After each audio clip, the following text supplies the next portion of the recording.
السلام عليكم ورحمة الله وبركاته. إن الحمد لله نحمده ونستعينه ونستغفره ونعوذ بالله من شرور أنفسنا ومن سيئات أعمالنا. من يهده الله فلا مضل له ومن يضلل فلا هادي له.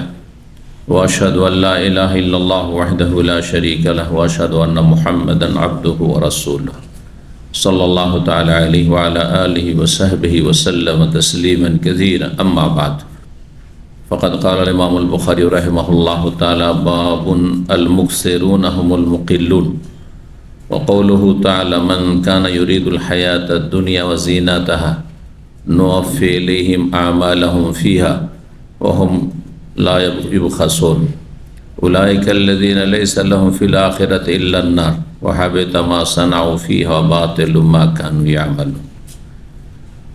قال حدثنا قتيبة بن سعيد قال حدثنا جرير عن عبد العزيز بن رفيع عن زيد بن وهب عن أبي ذر رضي الله عنه قال: خرجت ليلة من الليالي فإذا رسول الله صلى الله عليه وسلم يمشي وحده وليس معه إنسان. قال: فظننت أنه يكره أن يمشي معه أحد. قال: فجعلت أمشي في ظل القمر فالتفت فرآني فقال: من هذا؟ قلت: أبو ذر জালানি আল্লাহ ফিদাকা আল হাদিস।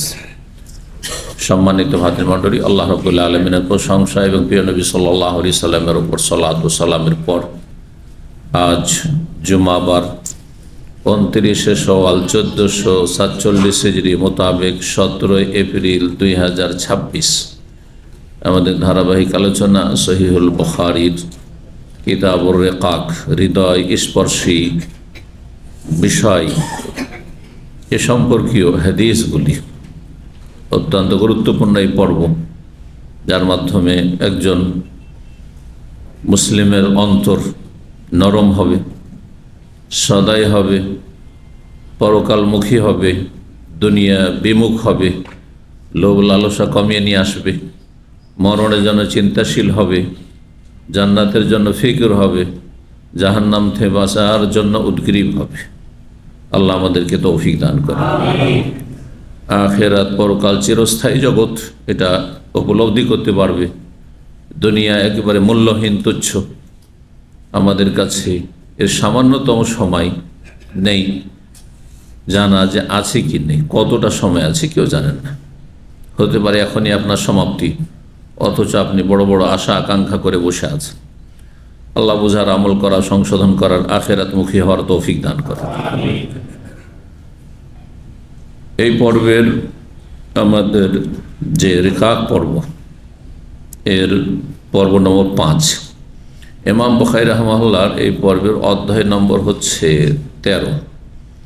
বলছেন এই অধ্যায় বাবুন, এই অধ্যায় হচ্ছে আল মুকসিরুনা হুমুল মুকিল্লুন। বেশি পয়সাওয়ালারাই সবচাইতে বেশি কম নেকিওয়ালা হবে। খুব সহজ ভাষায় অর্থের। মুকসির কাসীর থেকে, কাসীর মানে বেশি, আর মুকিল কালিল থেকে, কালিল মানে কম। কিন্তু কোন শ্রেণীর? মুকসিরুন পয়সাওয়ালারা। পয়সাওয়ালা মানে অপর ভাষায়, অন্য ভাষায় ধনীরা, সচ্ছল লোকেরা, তাই না? কিন্তু সব ধনী কি হাসরের মাঠে কিয়ামতের দিনে নেকির দিক থেকে কম হবে? না। তাহলে কোন শ্রেণীর ধনী? পয়সাওয়ালারা, যারা হচ্ছে কৃপণ। এই জন্য এভাবে বললে কথাটি আরও ক্লিয়ার হবে। কৃপণ ধনীরা হচ্ছে প্রকৃত গরিব। গরিব আসলে যারা গরিব, অভাবী তারা নয়, বরং যারা কৃপণ ধনী তারাই হচ্ছে গরিব। দুনিয়া তো মনের দিক থেকে গরিব, মন তাদের সবচেয়ে বেশি গরিব।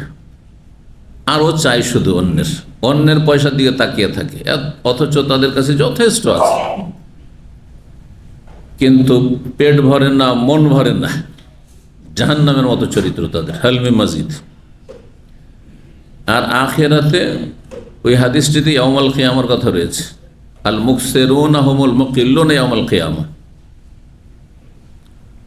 যারা যত বেশি পয়সাওয়ালা, ধনী, কৃপণ ধনী, কি লাগাইতে হবে? তাহলে দাতা ধনী না, যারা নিজেরাও খায় আর অন্যদেরকেও খাওয়ায়। হ্যাঁ, নিজেরা যতটা প্রয়োজন ততটা আল্লাহর নিয়ামত ধন সম্পদ নিজের কাজে লাগায়, আর বাকিটা আল্লাহ সন্তুষ্টির কাজে লাগায়। গরিব অভাবীর ক্ষেত্রে হোক, ইয়াতিম বিধবার ক্ষেত্রে হোক, যে কোনো দুস্থ অসুস্থ পীড়িত অভাবীর হোক, গৃহহীনদের ক্ষেত্রে হোক, জনকল্যাণমূলক কাজে হোক, অথবা আল্লাহর দিনের খেদমতে হোক, জিহাদ ফি সাবিলিল্লাহ হোক, মসজিদ মাদ্রাসায় হোক, এতিমখানায় হোক, যে কোনো রকমের নেক কাজ। কুল্লু মারুফিন সাদাকা, প্রত্যেক ভালো কাজ হচ্ছে সাদাকা। যারা ভালো কাজে ব্যয় করে অথচ তারা গরিব নাই, সচ্ছল, তারা অবশ্যই আল্লাহর কাছে সম্মানিত। দুনিয়া তো তারা সচ্ছল, হ্যাঁ পয়সা, আখেরাত নেকিওয়ালা, আখেরাত নেকিওয়ালা তার। কিন্তু কৃপণ ধনীরা কিয়ামতের দিনে আল মুকিল্লুন, সবচেয়ে বেশি অভাবী হবে।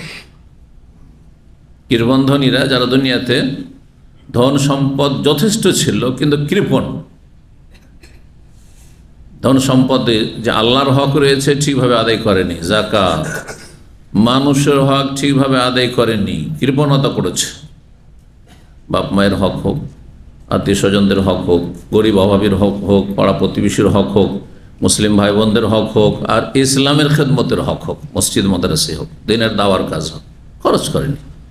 পয়সা শুধু জমাবার চিন্তা ছিল। এরা কিয়ামতের দিনে মুকিল্লুন, নেকির দিক থেকে সবচেয়ে বেশি অভাবী হবে, সবচেয়ে বেশি দরিদ্র হবে, তারা অসহায় হবে। যার যত দুনিয়াতে পয়সা, কৃপণতার সাথে, কৃপণ লোক যদি পয়সাওয়ালা দুনিয়াতে হয়, আখিরাতে নেকির দিক থেকে তারা সবচেয়ে বেশি অভাবী হবে। সহিহ মুসলিম আর একটি riwayate রয়েছে, যেটা দিয়ে আরও অতিরিক্ত আমরা ব্যাখ্যা জানতে পারি। রাসূলুল্লাহ সাল্লাল্লাহু আলাইহি ওয়াসাল্লাম বলছেন, সেই হাদিসটি আবু যর রাদিয়াল্লাহু তাআলা তো বর্ণিত, এটিও যে হাদিসটি আছে, হাদিসের একটি অংশ এইটুকু যে অধ্যায়ে রয়েছে। তাদের হচ্ছে হুমুল আখসারুন, তারা সবচেয়ে বেশি ক্ষতিগ্রস্ত। তারা সবচেয়ে বেশি ক্ষতিগ্রস্ত কারা? যারা দুনিয়াতে পয়সাওয়ালা, যত বেশি ধনী তত বেশি ক্ষতিগ্রস্ত। ইল্লামান কালা হা কাজা ওয়াহা কাজা ওহা কাজা, তবে যেই ব্যক্তি ডানে বামে সামনে পেছনে চারিদিকে খরচ করে, যেখানে যেরকম প্রয়োজন, আল্লাহর হকের ক্ষেত্রে, মানুষের হকের ক্ষেত্রে, দিন ইসলামের খেদমতের ক্ষেত্রে খরচ করে, তারা ব্যতীত, তারা ছাড়া বাকি যত পয়সাওয়ালা আছে, এরা সবচেয়ে বেশি ক্ষতিগ্রস্ত হাসরের মাঠে। ওদের আক্ষেপ সবচেয়ে বেশি হবে। এটি ছিল অধ্যায়ের ব্যাখ্যা করতে গিয়ে আরেকটি হাদিস বললাম যে বেশি পয়সাওয়ালা কৃপণ যারা, তারা বেশি ক্ষতিগ্রস্ত। কি বেশি? আল আখসারুন ইন্নাল ইনসানা লাফি খুসর, সূরা আসরে রয়েছে। মানুষের অধিকাংশই হচ্ছে, আসল হচ্ছে যে তারা ক্ষতিগ্রস্ত, সবাই লসে আছে। ইল্লাল্লাযিনা আমানু ওয়া আমিলুস সলিহাতি ওয়া তাওয়াসাউ বিল হাক্কি ওয়া তাওয়াসাউ বিস সবর। তবে যার মধ্যে চারটি বৈশিষ্ট্য আছে।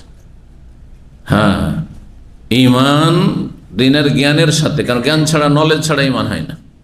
যারা এলেম হাসিল করে, এলেমের ফরজ আদায় করেছে, আর তার সাথে এলেমের সুন্নত আদায় করার চেষ্টা করেছে।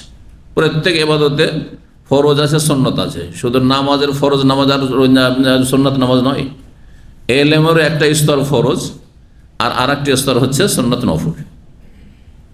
যেমন নামাজ, রোজা, হ্যাঁ যাকাত, হ্যাঁ হজ, সব ক্ষেত্রে ফরজ আছে, আর কি আছে? সুন্নত নফল আছে। নামাজ ফরজের সাথে সুন্নত নামাজ তো জানাই আছে। রোজা ফরজের সাথে সুন্নত রোজা জানা আছে না? সওয়ালের 6টা রোজা, আরাফার রোজা, মুহররমের রোজা, সোমবার বৃহস্পতি রোজা, এগুলো সুন্নত নফল, ঠিক না? যাকাতের ক্ষেত্রে যাকাত ফরজ, আর তারপর সুন্নত নফল কি? সাদকা, দান সাদকা করা অতিরিক্ত। হজের ক্ষেত্রে হ্যাঁ কতটা ফরজ, কতটা নফল সুন্নাত? একটা হচ্ছে জীবনে ফরজ, আর বাকিগুলি যত হজ উমরা করবে সব হচ্ছে সুন্নত নফল। 5 বছর পর করতে পারেন তো ভালো।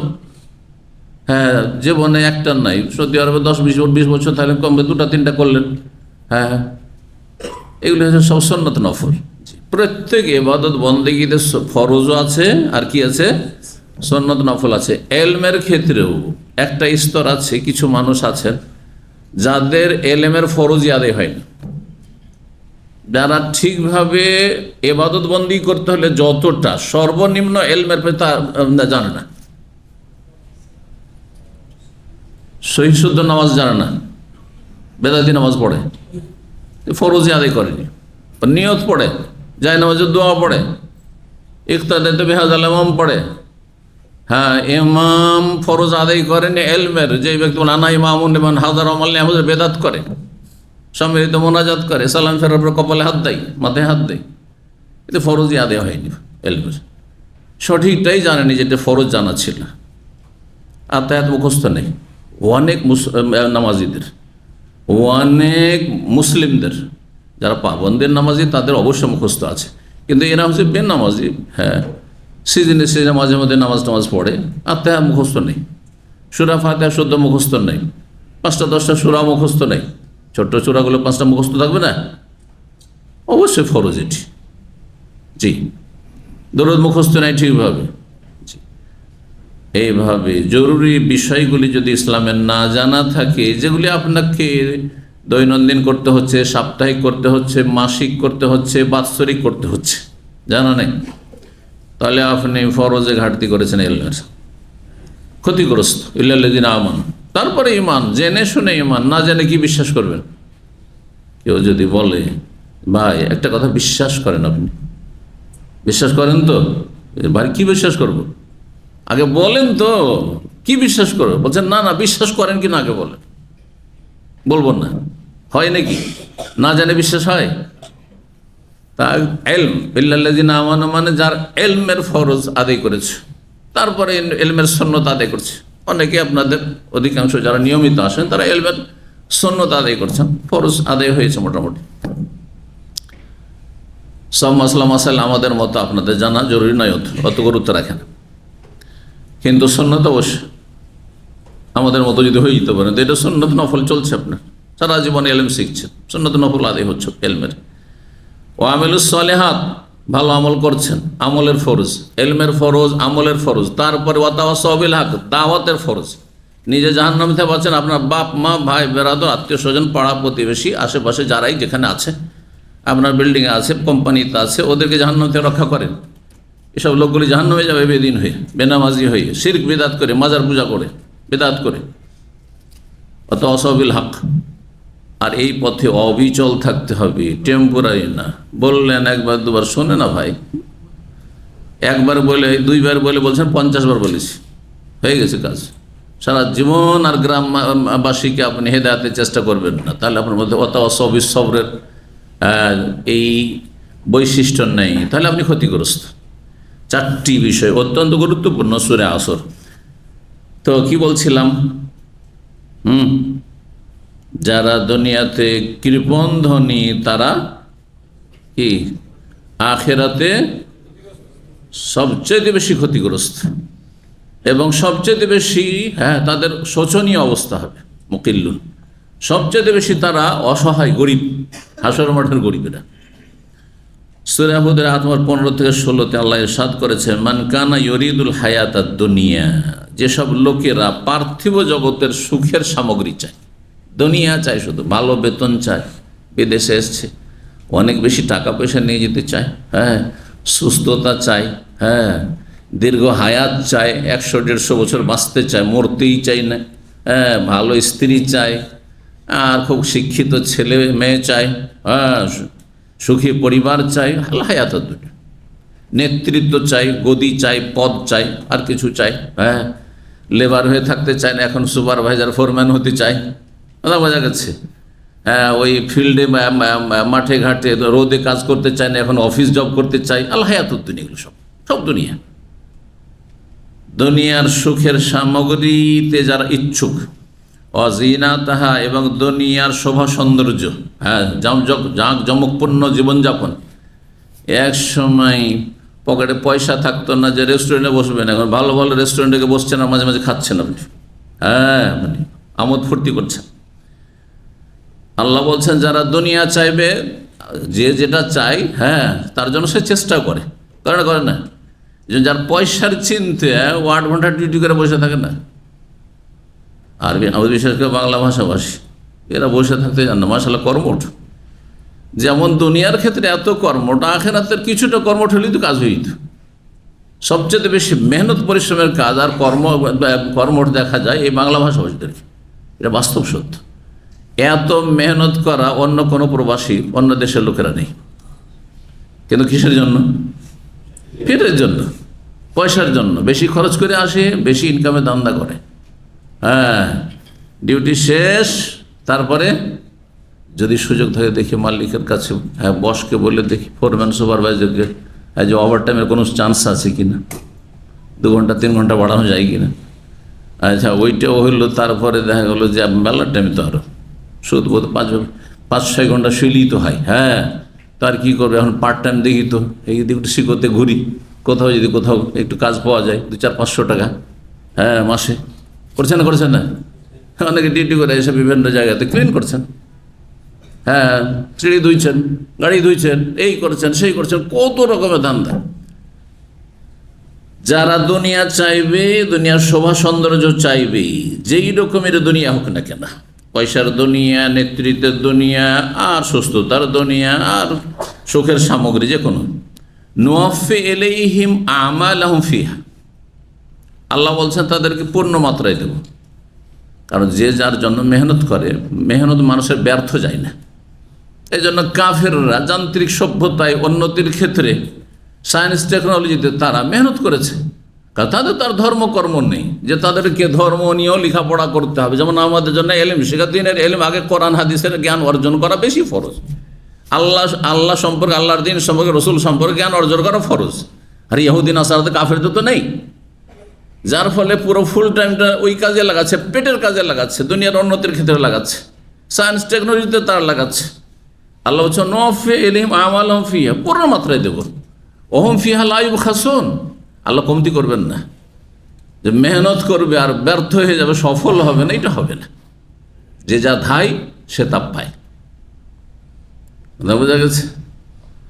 কিন্তু উলাইকাল্লাযীনা লাইসা লাহুম ফিল আখিরাতি ইল্লান নার, এই শ্রেণীর লোক যারা শুধু দুনিয়ারই ধান্দা করে, পয়সারই ধান্দা করে, সৌদি আরবে এসে, প্রবাসে, যে কোনো জায়গায় থাক না কেন, হ্যাঁ ক্ষমতারই ধান্দা করে, শুধু এই পলিটিক্যাল পার্টির ধান্দা করে, তাদের আল্লাহ, পরকাল, আখিরাত, জান্নাত, জাহান্নাম, ফরজ ওয়াজিব কিচ্ছু নেই তাদের জীবনে। তাদের ফরজ হচ্ছে যে তাদের, হ্যাঁ নেতার কথায় কাজ করতে হবে, কাউকে মারতে বললে মারতে হবে, কারো জুলম অত্যাচার করতে জুলম অত্যাচার করতে হবে, যা ইচ্ছা তাই, যা বলবে তাই করতে হবে। উলাইকাল্লাযীনা লাইসা লাহুম ফিল আখিরাতি ইল্লান নার, এদের জন্য পরকালে জাহান্নামের আগুন ছাড়া কিচ্ছু নেই। আল্লাহ বলছে লাইসা লাহুম, কিছুই নেই তাদের জন্য, ইল্লান নার, একমাত্র জাহান্নামের আগুন ছাড়া। ও হাবিতা মা সানাউ ফিহা, দুনিয়ায় যত মেহনত পরিশ্রম করেছিল সেগুলি সব নিষ্ফল হয়ে যাবে, ব্যর্থ হয়ে যাবে, কোনো কাজে আসবে না। দুনিয়ার ধন জন, আর এই রাজনীতি, আর এই ক্ষমতা, আর দাপট, আর মিনিস্ট্রি, মন্ত্রী হওয়া, এমপি, কিচ্ছু কাজে আসবে না।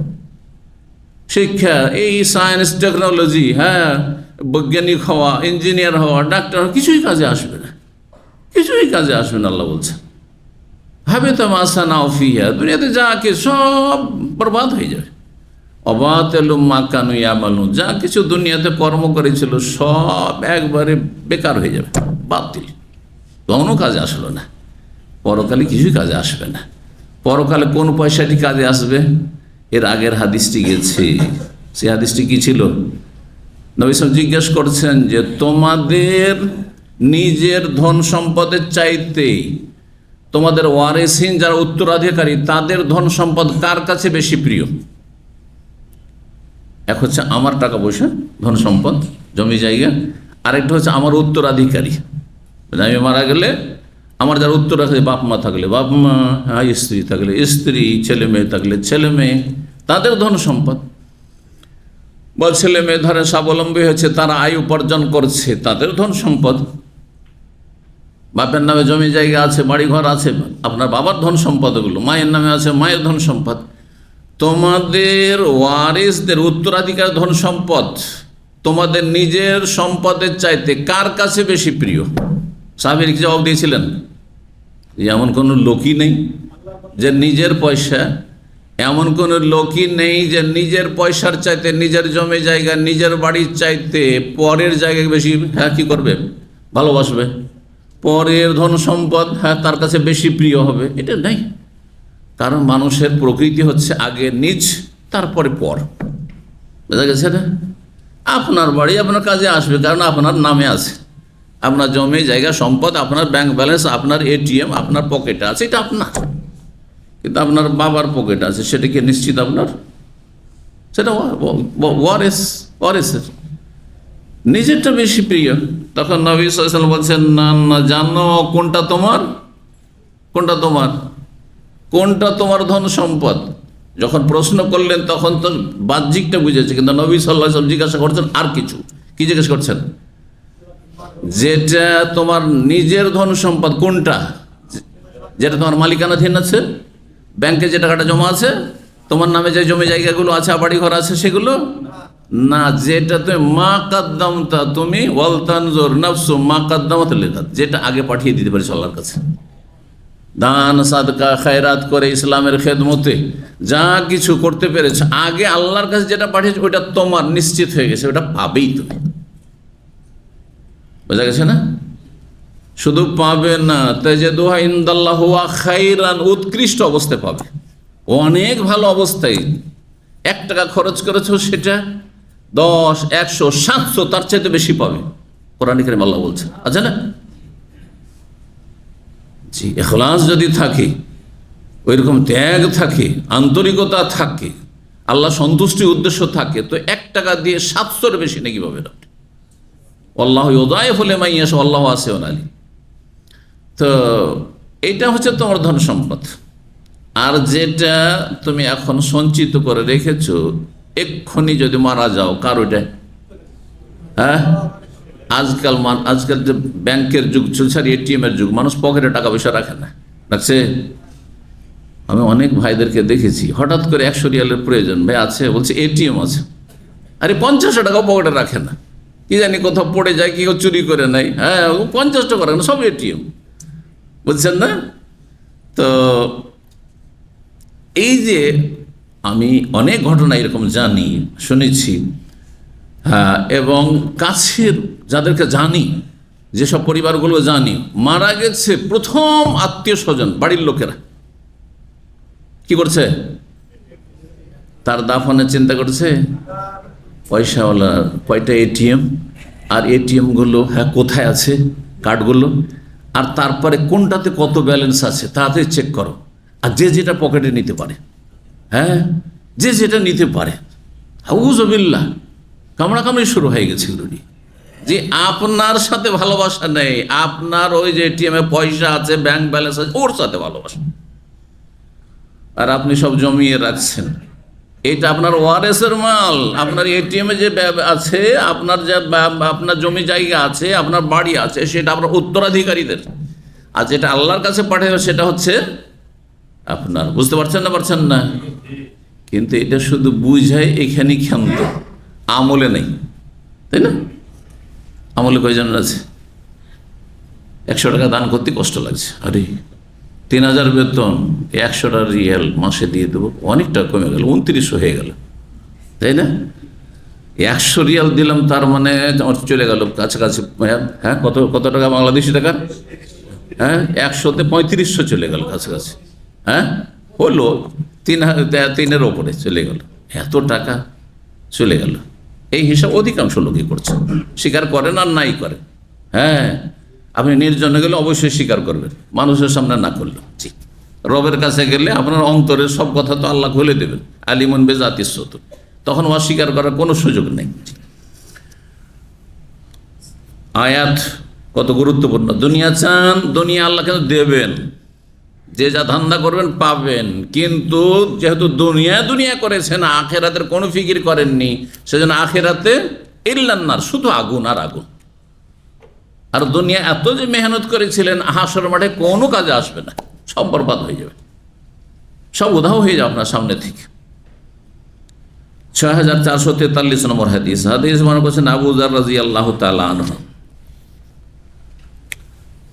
বলছেন যে খারাজতু লাইলাতাম মিনাল লায়ালি, কোন এক রাতে আমি বেরিয়েছি, চাঁদনি রাত ছিল। ফাইজা রসুল আমশি ওয়াহদাহু, দেখছি যে রসুল্লাহ সাল্লাল্লাহু আলাইহি ওয়াসাল্লাম একাই রাতের বেলা হাঁটছেন। ওয়ালাইসা মাহু ইনসান, তার সাথে কোনো লোকজন নেই। সাধারণত নবী সাল্লাল্লাহু আলাইহি ওয়াসাল্লামের সাথে যে কোনো জায়গায় গেলে কেউ থাকে, আবু বকর থাকেন, ওমর থাকেন, বেশিরভাগ আবু বকর ওমর আছেন, দুইজন আছেন, অথবা অন্য কোনো সাহাবী আছেন, আনাস খাদেমা আছেন, ইবনে মাসুদ আছেন, আবু যার আছেন, কিন্তু কেউ নেই, একাই হাঁটছেন। কাল ফাজানান্তু, আমি ভাবলাম আন্নাহু ইয়াকরাহু আন ইয়ামশিয়া মাহু আহাদ, হয়তো তিনি পছন্দ করছেন না, অপছন্দ করছেন তার সাথে কারো হাঁটা, একাই তিনি এই সময়টা কাটাতে চাইছেন। অনেক সময় এমনটা হয় যে আমি নির্জনে কিছুক্ষণ কাটাবো, একে একে আমি কিছু কাজ করব, জি। তো আমি তাই ভাবলাম, এই জন্য আমি আর সাথ ধরলাম না।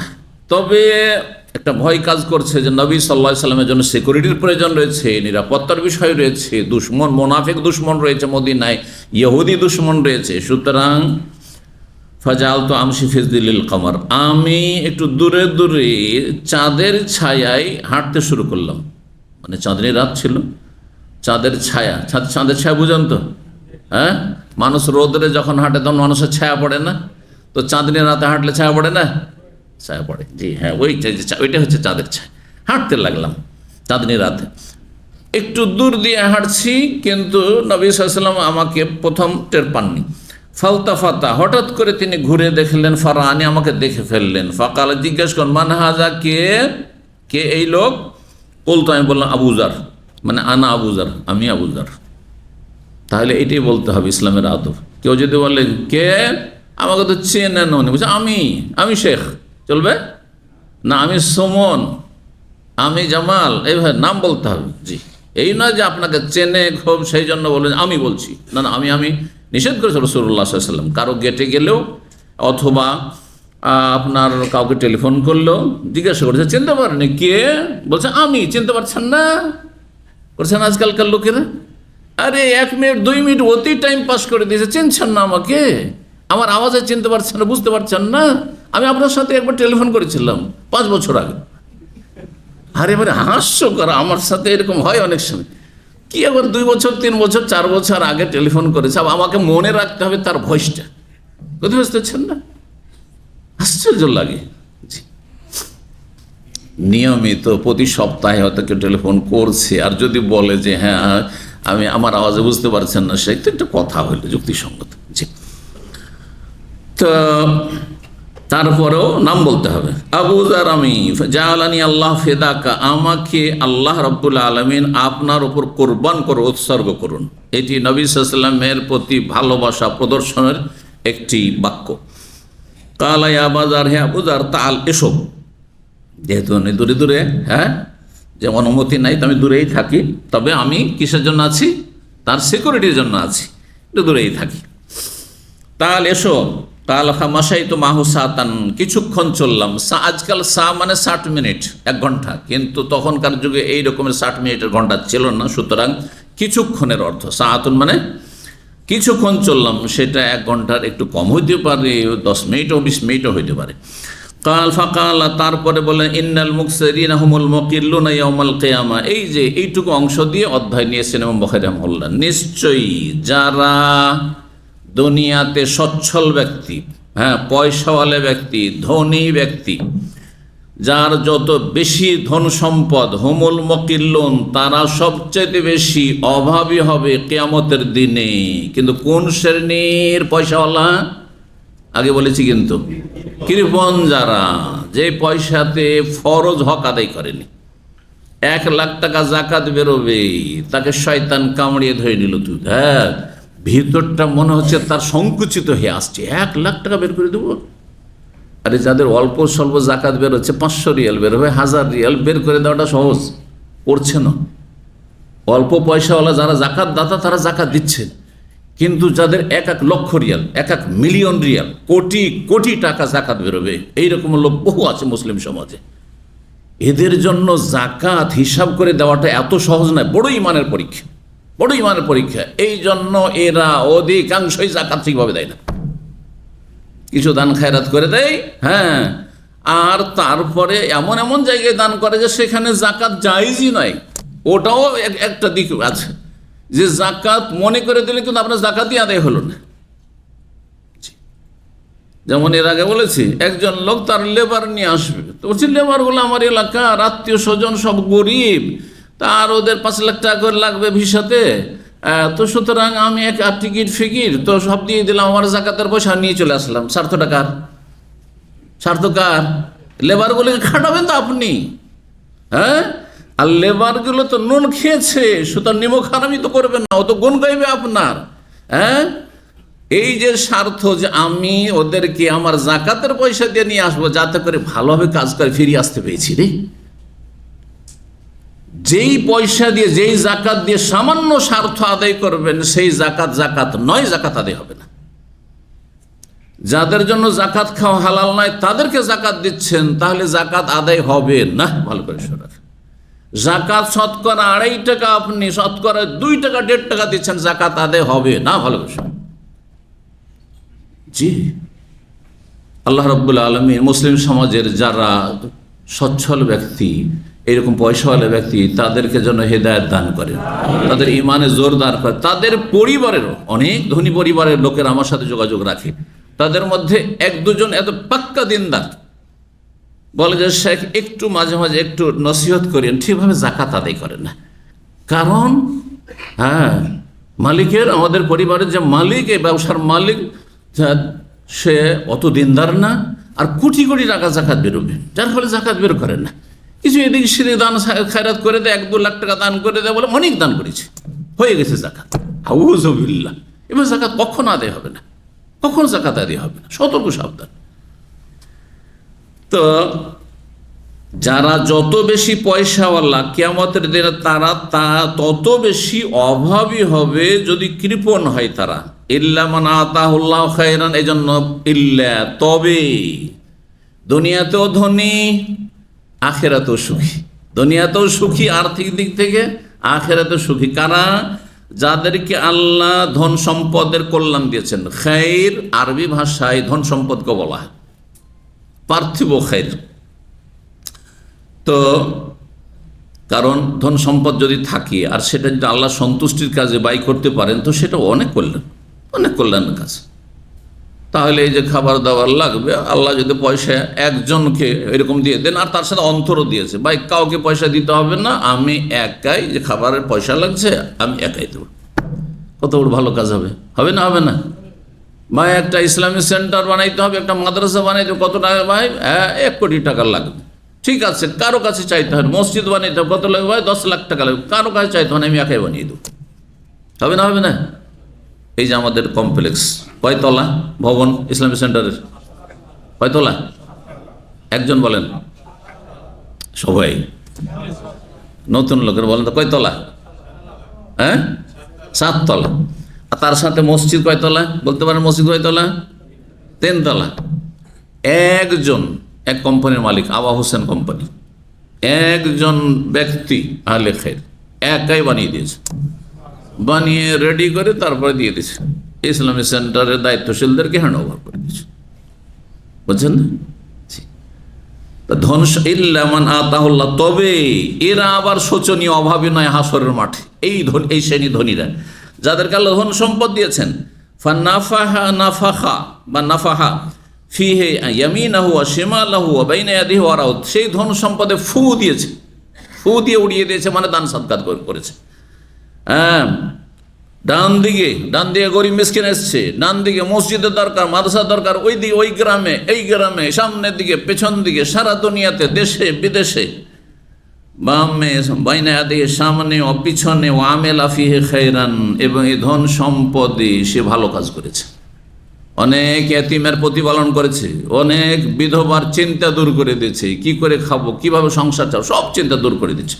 অনেক গৃহহীনদের ঘর বাড়ি তৈরি করে দিয়েছে। সুবহানাল্লাহ। এইরকম যদি ভালো মানুষ হতে পারে, সম্পদশালী মানুষ, তাহলে তার ফজিলতি আলাদা, তার মর্যাদা আলাদা কাছে। দুনিয়াতেও সুখী ক্ষণিকের জীবনে, আর চিরস্থায়ী জগতে আখিরাতেও তারা সুখী।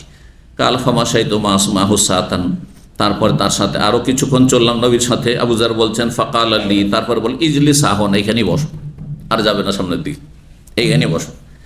কালা ফাজলা সানিফি কাইন হাউলাহু হিজারাতুন, আমাকে এমন একটি খোলা ময়দানে বসিয়ে দিলেন, মাঠ, এমন একটি খোলা মাঠে বসিয়ে দিলেন, হাউলাহু হিজারাতুন, যার চারপাশে ছিল পাথরে ঘেরা বা ছোট ছোট পাহাড়ে ঘেরা। হেজারা মানে পাথর, আর পাথরের সমষ্টি দিয়ে কি হয়, পাহাড় তৈরি হয়, পর্বত তৈরি হয়। তো বলছেন যে পাহাড়ে ঘেরা ময়দানে, বলতে পারেন যে একসাথে পাহাড়ে ঘেরা ময়দানে আমাকে বসিয়ে দিলেন। মদিনার চারপাশে যদি মাঠের দিকে ঘুরেন, কখনো হেঁটেই ঘুরেন অথবা গাড়িতে ঘুরেন, দেখেন চারিদিকে পাহাড় আর পাহাড়, সে উঁচা পাহাড় হোক অথবা নিচে ছোট ছোট পাহাড়, সব জায়গাতে পাথর আর পাথর। ফাকাল আলী, তারপরে বললেন আমাকে, এই যে লেসা হোনা, এইখানেই বসো, হাত্তার, যতক্ষণ আমি ফিরে না আসছি। তুমি যাবেও না কোনো জায়গায়, আর সামনের দিকে এগিয়ে আসবে না।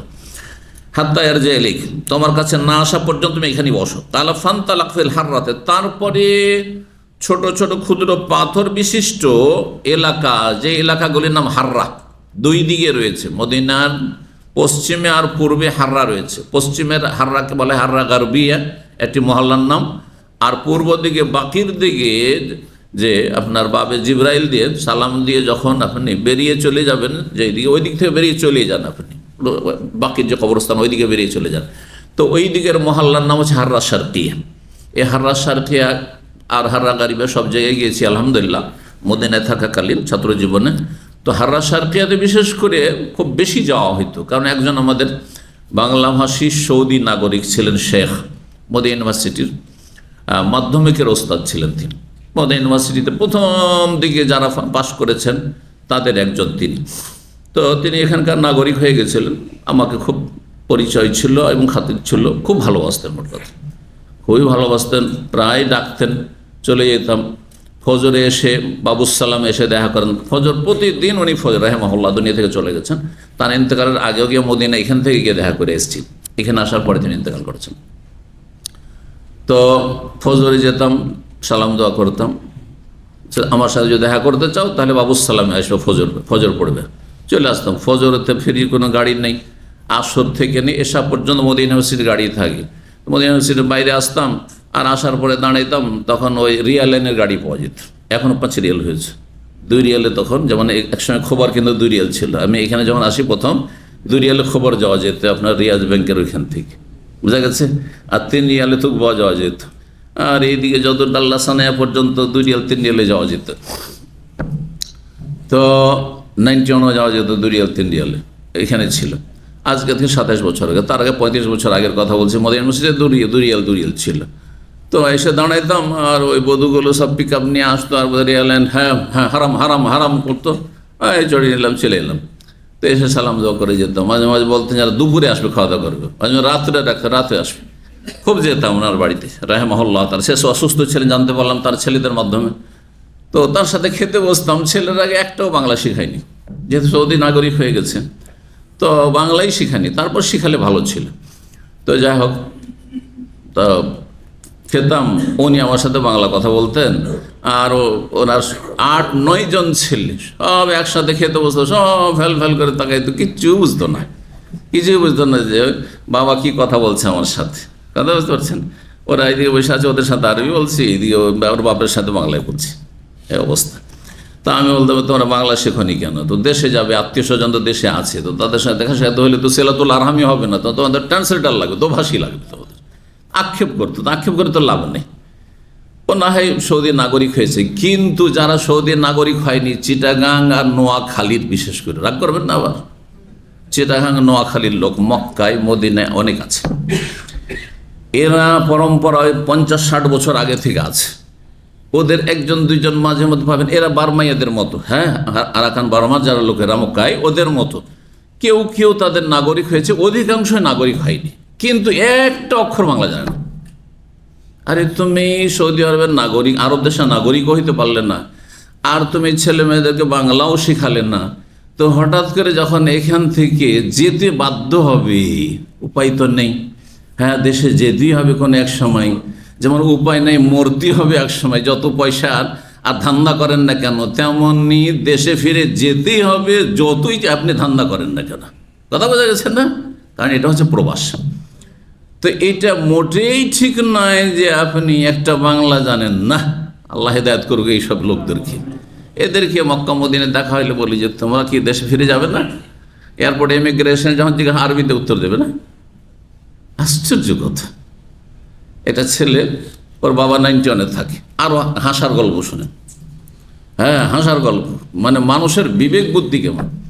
এই 91 থাকে, সে বিয়ে করেছে পাকিস্তানি মহিলা, আর হচ্ছে বাঙালি আপনার। ওর একটা ছেলে, আমার দ্বিতীয় ছেলে ওবায়দুল্লাহর ক্লাসমেট, এখানে লেখাপড়া করেছে মাদ্রাসায় তাহফিজুল কোরআনে। আর তারপরে ওবায়দুল্লাহ মদিনা অ্যাডমিশন হয়েছে, আর ওই ছেলেও মদিনা অ্যাডমিশন হয়েছে, দুজন একসাথে পড়ে। ওই ছেলেটা একটা অক্ষর, ওর বাবা মা, যেহেতু মা হচ্ছে কি পাকিস্তানি, আচ্ছা বাপ হচ্ছে কি বাঙালি, তো এর তো উচিত ছিল দুই ভাষা শিখে নেওয়া, মায়ের কাছ থেকে উর্দু শিখে নেওয়া আর বাপের কাছ থেকে বাংলা শিখে নেওয়া, আর সৌদি মাদ্রাসা থেকে আরবি শিখে নেওয়া। কত তার প্লাস পয়েন্ট ছিল, কিন্তু দূরদর্শিতার অভাবে হ্যাঁ কি করেছে, কিচ্ছু শিখেনি আরবি। বাবা ভেবেছে যে আমি না হয় সাধারণ মানুষ, হ্যাঁ আমি ছেলেকে একবারে আরবিয়ান বানিয়ে দেবো, বুঝছেন, আরবি শিখিয়েছে।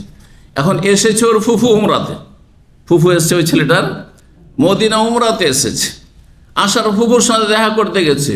ফুফু হ্যাঁ একটা অক্ষর আরবি জানে না, আর এই একটা অক্ষর বাংলা জানেন না। এখন ফুফুর সাথে কথা বলবে কি দিয়ে?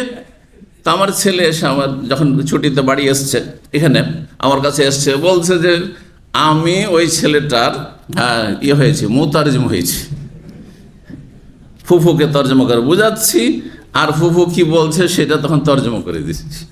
এগুলো অবস্থা। এমন মানুষ হয়। এটা বাঙালিদের একটা দুর্বলতা, যে আরব দেশে দীর্ঘদিন থাকলে এরা মনে করে যে আমি কি না হইলাম, হ্যাঁ কি না হইলাম, কথা বলছেন, খবরদার এটা ভাববেন না। কারণ আপনাকে বিদেশ ছেড়ে একসময় দেশে যেতে হবে, এটা মনে রাখতে হবে সবসময়। যতদিন আপনি কোনো দেশের নাগরিক হয়ে গেছেন, এখানে যান না কেন, জি বুঝতে পারছেন না? জি, এটা কিন্তু উর্দুরা করে না। আমি এরকম ফ্যামিলি জানি যারা সৌদি নাগরিক হয়েছে। রিয়াজে যেমন একজন শেখ ছিলেন, শেখ বিন বাজ রাহিমাহুল্লাহ, তিনি অনুবাদক ছিলেন, মুতারজম ছিলেন। তার ছেলে মেয়েরা সবাই উর্দু বলতে পারে, এখন পর্যন্ত উর্দু বলতে পারে। কেরালা একজন শেখকে জানতাম, শেখ আব্দুল সামাদ আল কাতেব, ওনার ছেলে আমার ক্লাসমেট আব্দুল ওয়াহাব আল কাতেব, আমার সাথে লেখাপড়া করেছে। ওনার আর এক ছেলে আমাদের দাম্মাম ইসলামী সেন্টার, এখানে জব করতেন যেহেতু এতে দাহরানে, তো এইখানকার মেম্বার ছিলেন একসময় যখন আমি আসি 27-28 বছর আগে এখানে। তো তারা কেরালা ভাষা কিছু জানে, একেবারে ভুলে যায়নি, কারণ দেশে গেলে আত্মীয় স্বজন বংশ আছে, তাদের সাথে একটু কথাবার্তা বলা হবে। এটাই হচ্ছে জ্ঞানীর পরিচয়। ভাষা শিখায় কোনো দোষ নাই, বরং এতে ফায়দা আছে। যত বেশি ভাষা শিখবেন তত বেশি ফায়দা আছে। তবে 1 নম্বরে আরবি শিখতে হবে। 1 নম্বরে আপনার লক্ষ্য উদ্দেশ্য থাকতে হবে যে আমার ইসলামের ভাষা, কোরআনের ভাষা শিখবো, নবীর ভাষা শিখবো, বোঝা গেছে না? কিন্তু তার মানে এই নয় যে আরবি বলতে গেলে সব ছেড়ে দেবো একবারে, না, মোটেই না। যে যত বেশি ভাষা জানবে সে তত বেশি লাভবান হবে। মজার কথা শুনবেন, এক সময় দাম্মাম আর কাতিফ কোর্টগুলোতে প্রায় কোর্টে আমি অনুবাদে গেছি। তো আমি কয়েকটা ভাষা জানার কারণে হয়তো আমার সাথে উর্দুরা যেত, শুধু উর্দুতে তর্জমা। উর্দু যদি কোনো দায়ী যেত তর্জমা করার জন্য কোর্টে, তাহলে শুধু উর্দুতে।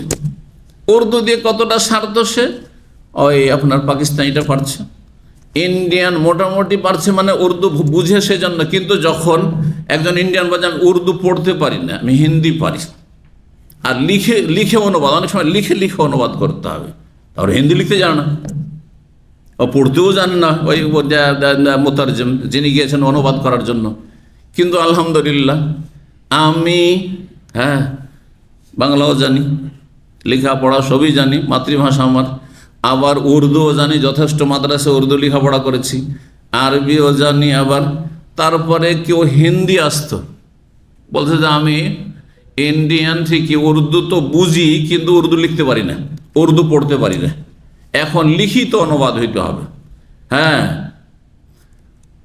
বা সে লিখেছে, তার বিবৃতি দিয়েছে আদালতে হিন্দিতে লেখে, এখন ওইটা তর্জমা করতে হবে, ওটা আমি পারি আলহামদুলিল্লাহ, হিন্দি অক্ষর বুঝি আমি, সেটাও সেখানে 1-2টা বই পড়েছিলাম শুধু, কিন্তু আলহামদুলিল্লাহ প্রাইভেটে 2টো সাবজেক্ট শুধু পড়েছিলাম 2 ক্লাসে, ব্যাস ওটা কাজ দিয়েছে আমার।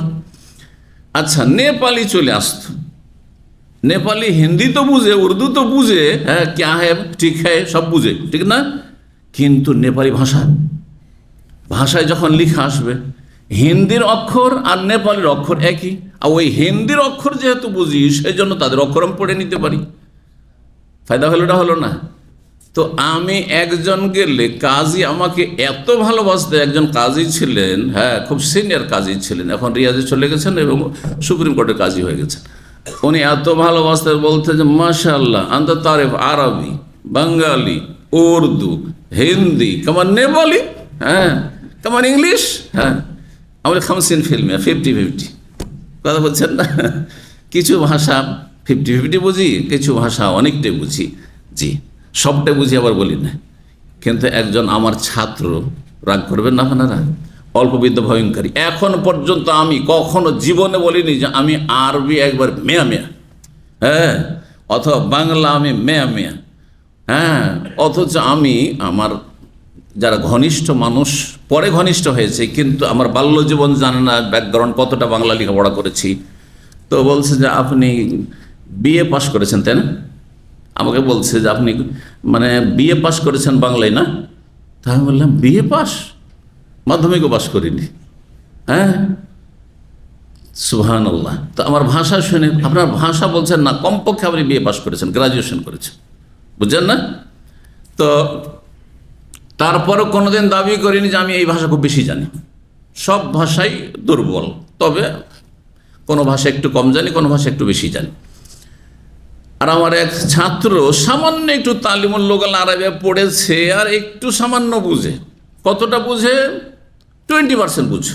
আমি তাকে ওজন করে, কারণ আমি যেহেতু ওস্তাদ, ওজন করে দাঁড়িয়ে পারলে ওজন করে বলতে পারে যে সে 100-তে 20 বুঝে, 80 বুঝে না। একদিন বলছে যে ওস্তাদ আমি এখন সব আরবি বুঝতে পারি। আমি হেসে দিলাম, বলছে আমি সব আরবি বুঝতে পারি, হেসে দিলাম।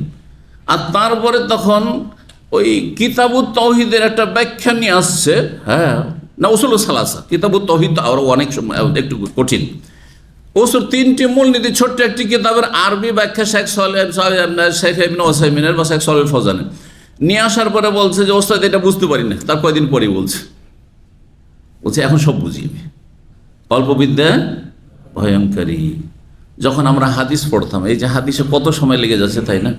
প্রথম যখন হাদিস পড়া শুরু করলাম বলগুলো মারাম, তারপরে মিশকাত, আর একটু তর্জমা করতে শিখে গেলাম, যে অনুবাদটা করতে পারি, তখন আমি মনে মনে, আমি নিজের কথা বলছি, ভাবতাম যে কাজ হয়ে গেছে, কাজ হয়ে গেছে, মানে আমি তর্জমা করতে পারছি, অনুবাদ করতে পারছি। আর এখন মনে হচ্ছে যত পড়ছি তত আমাকে এলেমের গরিব মনে হচ্ছে, বুঝতে পারছেন না? জি হ্যাঁ, যেই গাছে ফল ধরে থাকে সেই গাছ ঝুঁকে যায়, নুয়ে যায়, আর যে গাছে ফল টল হয় না সেই গাছের ডাল পাতা সব একবারে এইভাবে খাড়া হয়ে থাকে, বুঝতে পারছেন? কি বুঝলেন? যার যত বেশি হ্যাঁ এলেম সে নমনীয় হবে, বিনয়ী হবে, আর যার এলেম কম সে তত বেশি অহংকারী হবে। আল্লাহ বুঝার তৌফিক দান করে। আমাদের দেশের মৌলবীদের অবস্থা এরকম, অল্প বিদ্যা কিন্তু সবাই মুফতি, অথচ বলেন যে এই যে ফতুয়া, বলেন তো কোন আয়াত থেকে ফতুয়া, এটা কোন হাদিস থেকে? ক্ষমতা নেই তাদের, 14 গোষ্ঠী মিলে দিতে পারবে না ফতুয়া কোরআন হাদিসের আলোকে। তখন ওই ফতুয়ার কথা ফতুয়া আলমগিরি, আর ফতুয়া কাজী খান, আর ফতুয়া থানবী, হ্যাঁ এই তো মুখ তুমুক, এগুলো খুঁজবে, বুঝছেন? এই হলো অবস্থা আছে। আল্লাহ হেদায়েত দান করুন। তো বলছেন ফান্তালাকা ফিল হাররা বলতে বলতে এত দূর চলে গেলাম। হাররা শারকি হাররা গারবিয়া, এমন মদিনার 2 পাশের এলাকা, যে এলাকায় মাটির না কুচি কুচি পাথর বিশিষ্ট এলাকা, সেই এলাকায় চলে গেলেন। হাত্তাল্লা আরাহু, দেখতেই পাচ্ছেন নবী সাল্লাল্লাহু আলাইহি সাল্লামকে, অনেক দূর চলে গেলেন হাঁটতে হাঁটতে। ফালাবেসা আন্নি, আমার থেকে তিনি বিলম্ব করলেন, সেখানে অবস্থান করলেন। ফাতাল রুবসা, দীর্ঘক্ষণ সেখানে অবস্থান করলেন, রাতের বেশ কিছু সময় সেখানে কেটে গেল। সুম্মাইন্নি সামিতুহু মুকবিলুন, তারপর আমি শুনতে পাচ্ছি তিনি ফিরে আসছেন আমার দিকে, আর বলছেন ওয়াইন সারাকা ওয়াইন জানা, যদিও চুরি করে, যদিও জেনা ব্যভিচার করে, কার সাথে যেন কথা বলছেন, রাতের অন্ধকারে দূর থেকে দেখছেন, কিন্তু অন্য কোনো লোক দেখতে পাচ্ছেন না, মানুষ নেই, একাই আছেন, আবার কথা বলছেন। আর এইভাবে কি বলেন, যদিও জেনা করে, যদিও চুরি করে, তারপরেও এই ধরনের কথা বলছেন। কালা ফালাম্মা যা, যখন আসলেন আমার কাছে নবী সাল্লাল্লাহু আলাইহি ওয়াসাল্লাম, লাম আসবের, আমি ধৈর্য ধরে থাকতে পারলাম না, হাত্তা কুলতু, আমি বলেই ফেললাম। কে বলছেন? আবু যার। ইয়া নবী, আল্লাহর নবী, জালানি আল্লাহ ফেদাকা, আল্লাহ আমাকে আপনার ওপর উৎসর্গ করুন, মান তুকাল্লিফি জানিবিল হাররা, এই ক্ষুদ্র কুচি পাথর বিশিষ্ট ময়দানে আপনি কার সাথে কথা বলছিলেন? কার সাথে কথা বলছিলেন? মা সামিআতু আহাদান ইয়ারজু ইলাইকা শাইআন, আমি তো এমন কোন ব্যক্তির কোনো শব্দ শুনতে পেলাম না, সারা শব্দ, যে আপনার উত্তর দেবে। কোনো উত্তর শুনতে পাচ্ছি না, কিন্তু আপনি কথা বলছেন, আপনার কথা শুনতে পাচ্ছি, ওনার কথা তো শুনতে পাচ্ছি না, আর কোনো লোকও দেখতে পাচ্ছেন, আপনি একাই। কালা জাকা জিবরিল, উনি ছিলেন জিবরাইল আলাইহিস সালাম। আমি জিবরাইল আলাইহিস সালামের সাথে কথা বলছিলাম, এই জন্য একা গেছেন নবী সাল্লাল্লাহু আলাইহি সাল্লাম। আরাদ আলী ফি জানিবিল হাররা, আমার সাথে তার সাক্ষাৎ হয়, মোলাকাত হয় এই হাররা এলাকায়, হাররা ময়দানে। কালাম, তারপরে তিনি বলেন, জিবরাইল আলাইহিস সালাম এসে ওহী করছেন। কিসের ওহী? এটি কোরআনের ওহী না। তাহলে বোঝা গেল যেমন কোরআন ওহী, তেমনি হাদিসও হচ্ছে ওহী। ওহী দুটি, ওহী দুইটি। কোরআনকে ওহী মতলু বলা হয়, মানে তেলাওয়াতকৃত ওহী। কোরআনের তেলাওয়াত হচ্ছে ইবাদত, কিন্তু হাদিসের তেলাওয়াত ইবাদত নাই। হাদিসের অর্থ বোঝার জন্য যদি পড়েন তো সওয়াব, ইলম হাসিলের জন্য। কিন্তু আপনি কোরআন যেমন আলিফ লাম মিম যালিকাল কিতাবু লা রাইবা ফিহি হুদাল মুত্তাকিন পড়ছেন, সওয়াব। কেউ যদি হাদিস পড়তে থাকে, কালা রাসূলুল্লাহ সাল্লাল্লাহু আলাইহি ওয়াসাল্লাম বুনিয়াল ইসলামু আলা খামসিন, না না, তেলাওয়াত না, তেলাওয়াত না, মতলু না, গায়র মতলু। কথা বোঝা গেছে? কোরআন আর হাদিসে বেশ কিছু দিক থেকে পার্থক্য রয়েছে। আর একটি পার্থক্য হচ্ছে কোরআনের শব্দ অর্থ দুটোই হচ্ছে আল্লাহর কালাম, আল্লাহর বাণী। কোরআনের শব্দগুলি আল্লাহর বাণী, সরাসরি আল্লাহ কথা বলেছেন। কিন্তু হাদিসের শব্দগুলি নবী সাল্লাল্লাহু আলাইহি সাল্লামের বাক্যগুলি, আর ভাব অর্থ হচ্ছে আল্লাহর পক্ষ থেকে। জি, তো বলছেন জিবরাইল আলাইহিস সালাম এখানে এসেছিলেন, তিনি বললেন, বাশশির উম্মাতাকা, হে নবী, আপনি আপনার উম্মতকে সুসংবাদ দিয়ে দেন। কে বলছেন? জিবরাইল নবীকে বলছে, আন্নাহু মান মাতা, যে মারা যাবে এমন অবস্থায়, লা ইউশরিক বিল্লাহি, সে আল্লাহর সাথে কোনো কিছুকে শরীক করবে না, দাখালাল জান্নাহ, সে জান্নাতে যাবে। শরীক করবে না, এটা একটা দিক। আর একটা দিক রয়েছে, দুটো দিক মিলে হচ্ছে ইবাদত। কি? কে বলতে পারে? যে বলবে হাত তুলবে। হ্যাঁ, আল্লাহর ইবাদত হচ্ছে ইতিবাচক আর নেতিবাচক। হ্যাঁ, আল্লাহ যাহা পছন্দ করেন তাহা করা, এবং যাহা অপছন্দ করেন তা থেকে দূরে থাকা। ঠিক আছে, কাছাকাছি। ইবাদতের ক্ষেত্রে ওয়াবুদুল্লাহ ওয়ালা তুশরিকু বিহি শাইআ, আল্লাহর ইবাদত করো, আল্লাহর সাথে শরীক স্থাপন করিও না।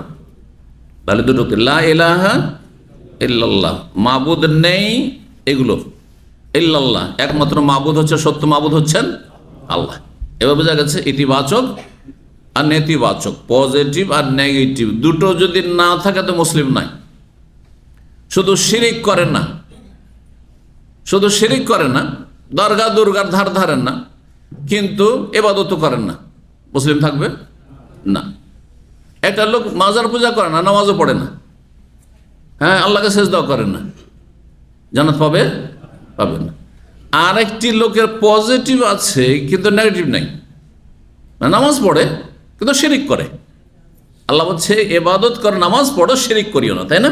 রোজা রাখো, শিরিক করিও না। হজ করো, শিরিক করিও না। যাকাত দাও, শিরিক করিও না। সেজদা করো, আল্লাহকে অন্যকে করিও না। দোয়া করো আল্লাহর কাছে, অন্যকে ডেকো না। কিন্তু একটি লোকের পজিটিভ আছে, মানে সে আল্লাহর কাছে দোয়া করে। আর নেগেটিভ না করতে হবে না হ্যাঁ করতে হবে। কি বুঝলেন কলমা থেকে? নেগেটিভটাকে না করতে হবে না হ্যাঁ করতে হবে? না করতে হবে, মানে শিরিক করতে হবে না। তো দোয়া হচ্ছে ইবাদত, পজিটিভ হচ্ছে আল্লাহর কাছে দোয়া করতে হবে, আল্লাহকে ডাকতে হবে। এবার বোঝা গেছে না? আর গায়রুল্লাহকে, আল্লাহ ছাড়া অন্যকে ডাকা যাবে না। কেউ যদি আল্লাহকেও ডাকে আর মাঝে মাঝে বলে ইয়া গৌস মাদাদ, ইয়া খাজা মাদাদ, ইয়া জিলানি, ইয়া চিশতি মাদাদ, হ্যাঁ, ইয়া হুসেন, ইয়া আলী মাদাদ, তাহলে সে মুশরিক, কোনোদিন জান্নাত পাবে না।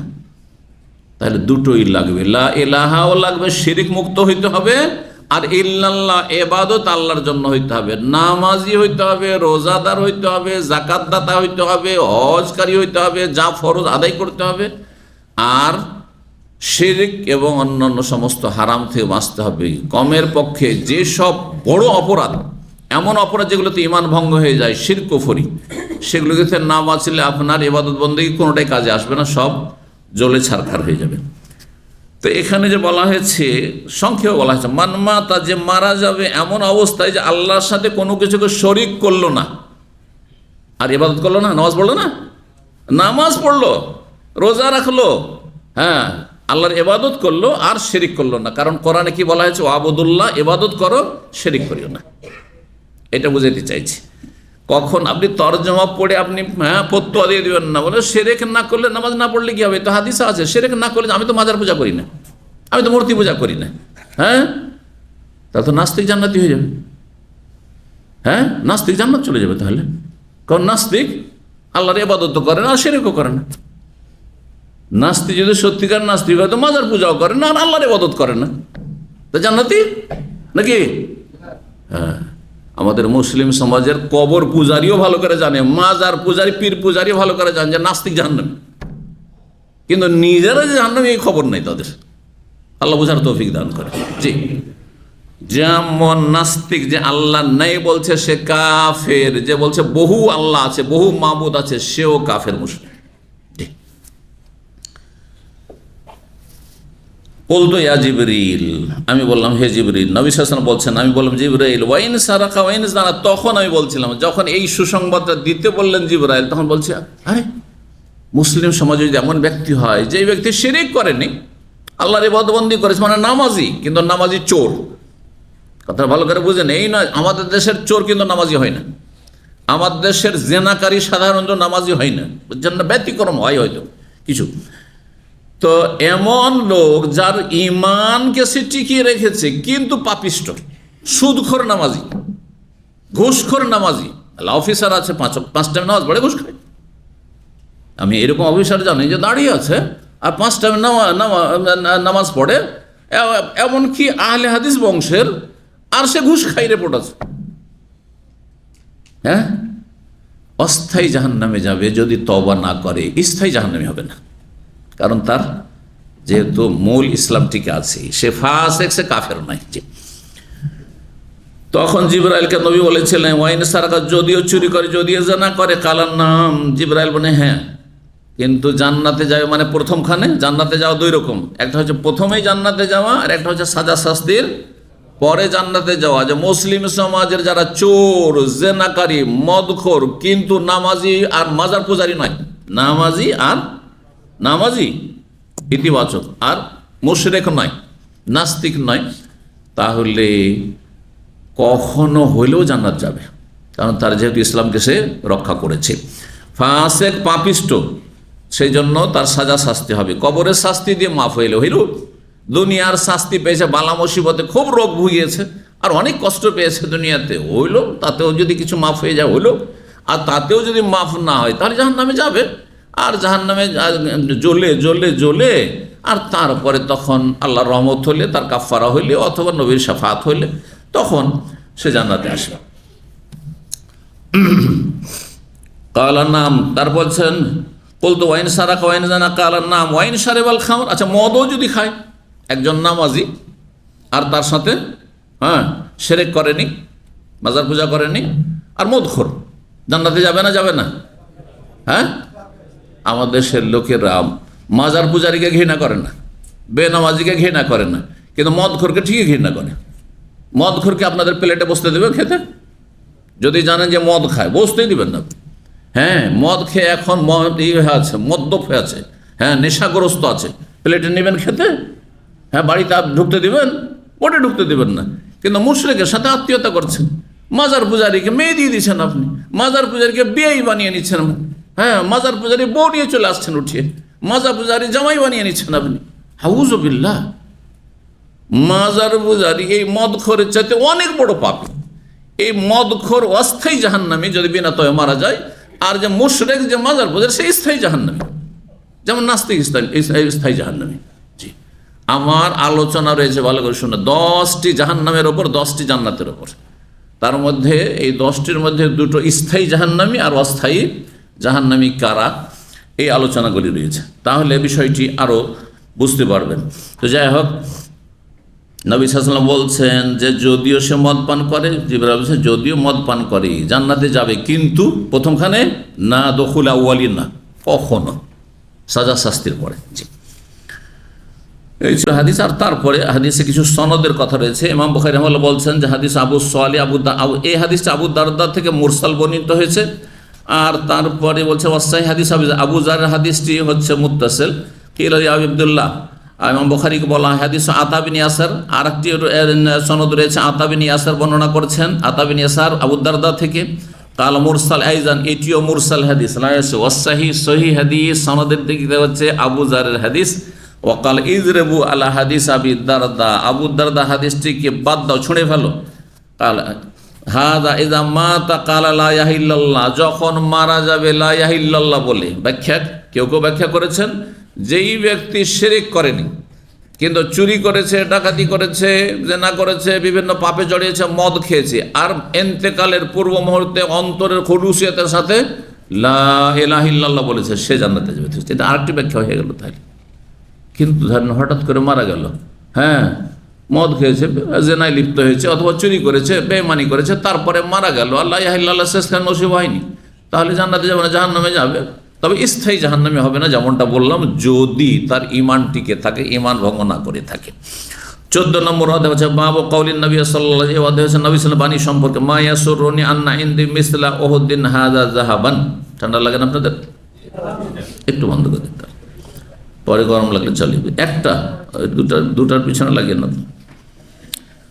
নবী সাল্লাল্লাহু আলাইহি ওয়াসাল্লাম বলেন এই অধ্যায়, মা ইয়াসুরুনি আন্না ইনদি মিসলা উহুদিন হাযা যাহাবান, আমাকে পছন্দ লাগে না, ভালো লাগে না যে আমার কাছে ওহদ পর্বত সম পরিমাণ স্বর্ণ থাক। নবী সাল্লাল্লাহু আলাইহি ওয়াসাল্লাম বলছেন যে ওহদ পাহাড়ের সমান যদি আমাকে স্বর্ণ দেওয়া, এইটাতে আমি খুশি না, আমি চাই না, এতটা শুধু। আর সে ওহদ পাহাড় সমপরিমাণ আমি স্বর্ণের মালিক হয়ে গেলাম, আর তারপরে একদিন অথবা 3 দিন, সর্বর্ধে 3 দিন পার হয়ে চলে যাবে, আর আমার কাছে এখনো সে স্বর্ণ মজুদ আছে, এই অবস্থা আমার পছন্দ না। অর্থাৎ 3 দিনের বেশি পার হইতে দেবো না, একদিনের ভিতরেই অথবা সর্বর্ধে 3 দিনের ভিতরে সমস্ত কিছু দান সাদকা করে সব শেষ করে দেব। আর আপনি আমি, হ্যাঁ, চিন্তা করুন, আপনি কোথায়, আপনার নবী, আমার নবী কোথায়, আপনারা? জি, চিন্তা করুন। টাকা পয়সা কেমন করে বাড়বে, কেমন করে বাড়বে। আর নবী সাল্লাল্লাহু আলাইহি ওয়াসাল্লাম বলছেন যে ওহদ পাহাড় সম পরিমাণও যদি স্বর্ণ আমার কাছে থাকে, একদিন থেকে 3 দিনের ভিতরে সমস্ত কিছু দান সাদকা করে শেষ করে, মানুষকে দিয়ে শেষ করে, তো আমি নিজের কাছে কিছুই রাখবো না। নবী সাল্লাল্লাহু আলাইহি ওয়াসাল্লাম বাড়িতে কিছু সঞ্চিত করে রাখতেন না। জি, থাকতেন না। সাধারণত আগামীকালকের জন্য কিছু থাকতো না, আগামীকাল আসবে, আবার আগামীকালকে চিন্তা করা যাবে। এটা হচ্ছে আসল তাওয়াক্কুল, এটা হচ্ছে সর্বোচ্চ পর্যায়ের তাওয়াক্কুল, যেটা হচ্ছে পশু পাখির তাওয়াক্কুল। যেমন হাদিসে রয়েছে তিরমিজির, লাউ আন্নাকুম তাতাওয়াক্কালুনা আলা হাক্কা তাওয়াক্কুলি, যদি তোমরা সত্যিকার অর্থে, প্রকৃত অর্থে আল্লাহর প্রতি আস্থা ভরসা রাখতে, লা রাযাকাকুম, তাহলে আল্লাহ অবশ্যই তোমাদেরকে রিজিক দিতেন, অনাহারে রাখতেন না। কামা ইয়ারযুকুত তায়র, যেমন পাখিকে আল্লাহ রিজিক দেন। পাখির বাসা থেকে জমা করে রাখে, কোন একদিন ধান গম খুব বেশি পেয়ে গেছে, যা খেলো ওখানে গজগজ করছে, ধরে দেখেছেন মুরগি টুরগি, হ্যাঁ, পাখিকে দেখেন, কবুতর দেখেন গজগজ করছে, ভর্তি আছে। আর তারপরে কিছুটা চলো কালকে জন্য নিয়ে যাই, রাখি, কালকে আবার কোথায় কষ্ট করে পাবো না, হ্যাঁ, তো নিয়ে যাই কালকে, করে? হ্যাঁ, একদিনের জন্য, এক বেলার জন্য করে না। কি করে তাহলে? হ্যাঁ, সারা রাত বাসায় থাকে, আর সকাল হলে তাকুদু খেমাসান ওয়া তারুহু বেতানান, সকালবেলা খালি পেটে বেরোয়, সন্ধ্যাবেলা পেট ভর্তি করে গিয়েছিল, সারা রাতে হজম হয়ে গেছে। আর তার প্রধান পাখি সকালবেলা খেমাসান ক্ষুধার্ত অবস্থায় বেরিয়ে পড়ে আর ছড়িয়ে পড়ে, কোথায় পায় কোথায় পায়, কোথায় দানা পায়। ও তার রুহ বেতানান, আর পেট পুরে তখন সন্ধ্যাবেলা ফিরে আসে। এই হাদিসে কর্ম করার কথা বলা হয়েছে না কর্মহীনতার কথা বলা হয়েছে? কর্মহীনতা, কাজ করতে হবে না আমাদের তবলিগি ভাইদের মতো। এই তবলিগি ভাইরা হচ্ছে কর্মহীন, রাগ করিয়েন না কিন্তু বাস্তব বলছি। আমার এক চাচা তবলিগি ছিলেন, আহলে হাদিস তবলিগি, মানে আহলে হাদিসের তরিকা তবলিগি না, ওই চিল্লাওয়ালাই তবলিগ, কিন্তু বিভ্রান্ত হয়েও তবলিগি জামাতে লেগে গেছিলেন। আর তারপরে আমি তখন মদিনা ইউনিভার্সিটিতে ছাত্র পড়ি, লেখাপড়া করে, মহল্লা দুনিয়া থেকে চলে গেছেন, কিন্তু তওবা করে গেছেন। তো তারপরে তার পিছনে লাগলাম যে এটা আমার আত্মীয়, আমি মদিনা ইউনিভার্সিটি লেখাপড়া করলাম, জামিয়া সালফিয়া পড়লাম, হ্যাঁ, আর মানুষকে আমি হেদায়েত করব, আর এই লোক এই দিক দিয়ে শুরু করি। বুঝাইতে লাগলাম, শুধু দোষ খুঁজে। আহলে হাদিস আলেমরা টুপি পরে না, হ্যাঁ টুপি পরে না, এই অমুক দাড়ি কাটে, ও অমুক এই করে, হ্যাঁ এইগুলো শুধু বলে। আমি বললাম যে কি টুপি পরে না, টুপি পরা ফরজ কাজ নয়, হ্যাঁ তারপরে এটা ইসলামী থাকবে ভালো, কিন্তু আপনি যেটাতে গিয়েছেন ইলিয়াসি তবলিগ, সেটা কিন্তু নবীর তবলিগ না, ওইটা মৌলানা ইলিয়াসের তবলিগ। হ্যাঁ, আর তাতে হুকুম আহকাম মাসলা মাসাইল কিচ্ছু নেই, ফাজাইল আমলে শুধু ফজিলত, তাতে আয়াত আছে হাদিস আছে, এতটুকু তো ঠিক আছে। তারপরে জালজয়ীফ হাদিস, তারপরে স্বপ্নের ছড়াছড়ি, আর বুজুর্গানে দিনের কেরামতির কেচ্চা কাহিনী, এইসব যে আছে, আর ওগুলো তো শিরিক বেদাত আছে মেলা। দেখাইলাম ও কিছু, আস্তে আস্তে লাগাম টানতে টানতে টানতে টানতে আল্লাহকে হেদায়েত করেছেন, হেদায়েত হয়ে গেল, কিন্তু খুব বেশি সুগার প্রেশার ছিল, আর তারপরে মারা গেছে। অথচ আমার চাইতে বয়সে এমন কোনো বেশি ছিল না, হয়তো 1-2 বছর 3 বছরের বড় ছিল, কিন্তু অনেক আগে তিনি মারা গেছে, আল্লাহ যেন রহম করেন। কিন্তু তওবা করে সংশোধন করে ফিরে গেছেন। কি যেন বললাম, তবলিগের কথা কেন বললাম? হ্যাঁ, কর্মহীন। শোনেন তাহলে, তার বিয়ে হয় আমার বিয়ের আগে, বিয়ে করে যে মেয়েটিকে, সে মেয়েটির বয়স একেবারে অল্প বয়স, 12-13 বছর একটা মেয়েকে বিয়ে করে, আর তারপরে ওই চিল্লাই জড়িয়ে যায়। নিজের একটা বাড়ি করেছে, রোড সাইডে একটা বাড়ি করেছে, সেই বাড়ি কাঁচা সাধারণ একটা বাড়ি, একটু তুলেছে, টালি আছে, এই বাড়িতে রেখে ও 40 দিনের চিল্লায় চলে যায়। তো কত দূরে? আশেপাশে 1400 কিলোমিটার দূরে, 1400 কিলোমিটার দূরে, বুঝতে পারছেন? আপনার পশ্চিমবঙ্গ, বিহার এই এলাকা, কিশনগঞ্জ থেকে চলে যায় দিল্লি চলে যায়, 1400 কিলোমিটার দূরত্ব, 40 দিনের জন্য চলে গেছে। এখন মেয়ের বাবা মা যখন জানতে পারে, একটিও যখন ছেলে মেয়ে হয়নি, অথবা একটা হয়তো বাচ্চা হয়েছিল 13-14 বছর বয়স, তখন তার স্ত্রী পরবর্তী বাচ্চা হয়ে গেছে, অথবা প্রথমকালে হয়নি, ওই যুগ থেকে চিল্লা দিয়ে বাড়ায়, স্ত্রীকে রেখে দিয়ে হাঁটলো 40 দিনের জন্য। যখন 2 দিন 3 দিন হয়ে গেছে, ওর বাবা জানতে পেরেছে, মা জানতে পেরেছে, না আমার মেয়ে তো একা আছে, নির্জন এলাকা, হ্যাঁ, তখন উঠিয়ে নিয়ে আসে মেয়েকে। এখন ওকে বলে, আপনি যে এভাবে ছেড়ে দিয়ে চলে যাচ্ছেন আপনার স্ত্রীকে, আপনার কোনো একটা সাবালক ছেলেও নেই, বড় কোনো মেয়েও নেই, কেউ নেই, আর এভাবে ছেড়ে চলে যাচ্ছেন। বলছে আল্লাহ ভরসা। কি আল্লাহ ভরসা? এর নাম আল্লাহ ভরসা নয়, শয়তান এটা বিভ্রান্ত করেছে, এটা কর্মহীনতা, এটা হচ্ছে কর্মহীনতা। কিছু কাজ করে তারপর আল্লাহ ভরসা করতে হবে। আল্লাহ ভরসা কোনটা? কাজ করে আল্লাহর ভরসা, মানে আপনি আপনার কাজ করবেন, কিন্তু কাজ করলে যে ফল পেয়ে যাবেন, এই ফলাফলটা আল্লাহর উপর ছাড় দিতে হবে, এটা আমার ক্ষমতা নেই। আপনি ডিউটি করার মালিক, ডিউটি করতে বেরিয়ে যেতে হবে, কিন্তু ঘুমিয়ে থাকলে পয়সা পাবেন? ডিউটি করতে আপনাকে যেতে হবে, তারপর ডিউটি করে পয়সা মালিক দেবে কিনা ওইটা আপনার হাতে নেই। আচ্ছা, মালিক দিল, তারপরে বেতনটা আপনি ভোগ করতে পেলেন না, রাস্তায় ছিঁড়ে পড়ে গেল, পকেট থেকে পড়ে গেল মানি ব্যাগ, নাকি কেউ চুরি করে নিল, পকেটে মেরে নিল, এটা আপনার ক্ষমতায় নেই, এটা আপনার ভাগ্যে জুটলো না জুটলো না, এইটা আল্লাহর হাতে। একজন আমাদের দিনী ভাই একসময় আসতে এখানে নতুন এসেছে, আসার পরে প্রথম ওই 91 ফয়সালি এলাকায় বেতন পেয়েছে, যেখানে কাজ করতো, আর বেতনটা নিয়ে তা বেরিয়ে এসছে, আর বেরিয়ে এসে সামনে একটা গাড়িতে হাত তুলেছে, প্রাইভেট কার, অনেকে প্রাইভেট কারে চলেন, কিন্তু এই প্রাইভেট কার সতর্ক সাবধান, চেপেছে। আর তারপরে তখন এখানে আসবে, শিকরিয়ায় থাকে হয়তো, তারপরে ছিল আপনার ইথিওপিয়া অথবা আফ্রিকার লোকেরা ছিল সেই গাড়িওয়ালারা। আর তারপর রাস্তাতে তাকে ধরে তার কাছ থেকে সব টাকা কেড়ে নিয়েছে, প্রথম মাসের বেতন কেড়ে নিয়েছে।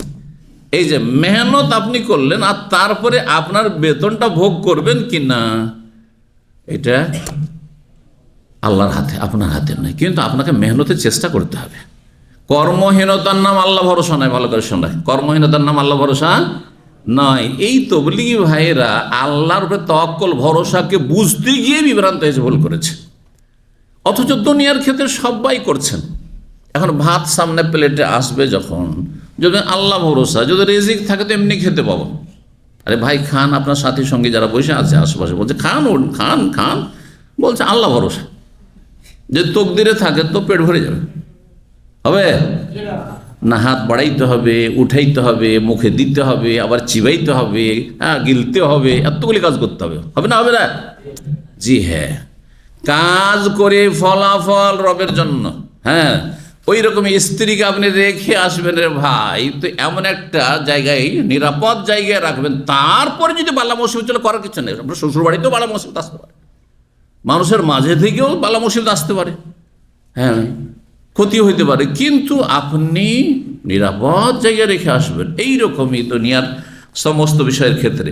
এই হাদিসে কাজের কথা আছে না নেই? পাখির এই কথাটা বলছিলাম, পাখি বসে থাকা বাসায় সকালবেলা, যে আল্লাহ ভরসা, তাওয়াক্কুল, আল্লাহ ভরসা। এই তবলিগীদের আল্লাহ ভরসা না? পাখি সকাল হলে কিচির মিচির করে ছুটলো, বাসাতে আর থাকে না, সারাদিন ঘুরে বেড়াচ্ছে, কোথায় একটা গমের দানা, কোথায় একটা ধানের দানা, কোথায় একটা চাল পেলো, কোথায় একটা কিছু পেলো, কোথায় একটা পোকামাকড় পেলো। এই করতে করতে করতে করতে পেটটা ভরেছে, মেহনত করেছে। ওই রকমই আপনাকে আমাকে মেহনত করতে হবে।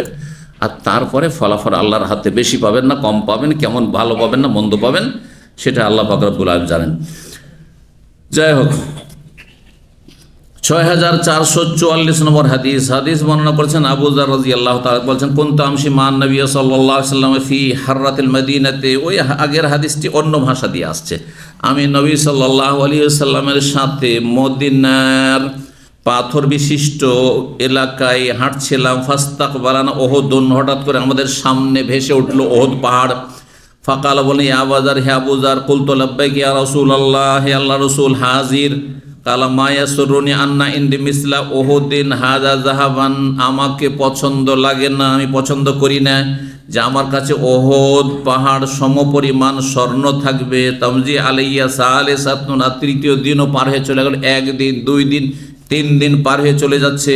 ওয়াইন্দি মিনহু দিনারুন, আর 3 দিন পরে আমার কাছে একটি দিনার মজুদ আছে, একটি দিনার নয়, অথচ কোটি কোটি কোটি দিনার এই ওহুদ পাহাড়, তাই না? ওহুদ পাহাড়ের সমান যদি কারো কাছে সোনা থাকে, তাহলে কোটি কোটি টাকার স্বর্ণ মুদ্রা তার কাছে আছে, দিনার আছে।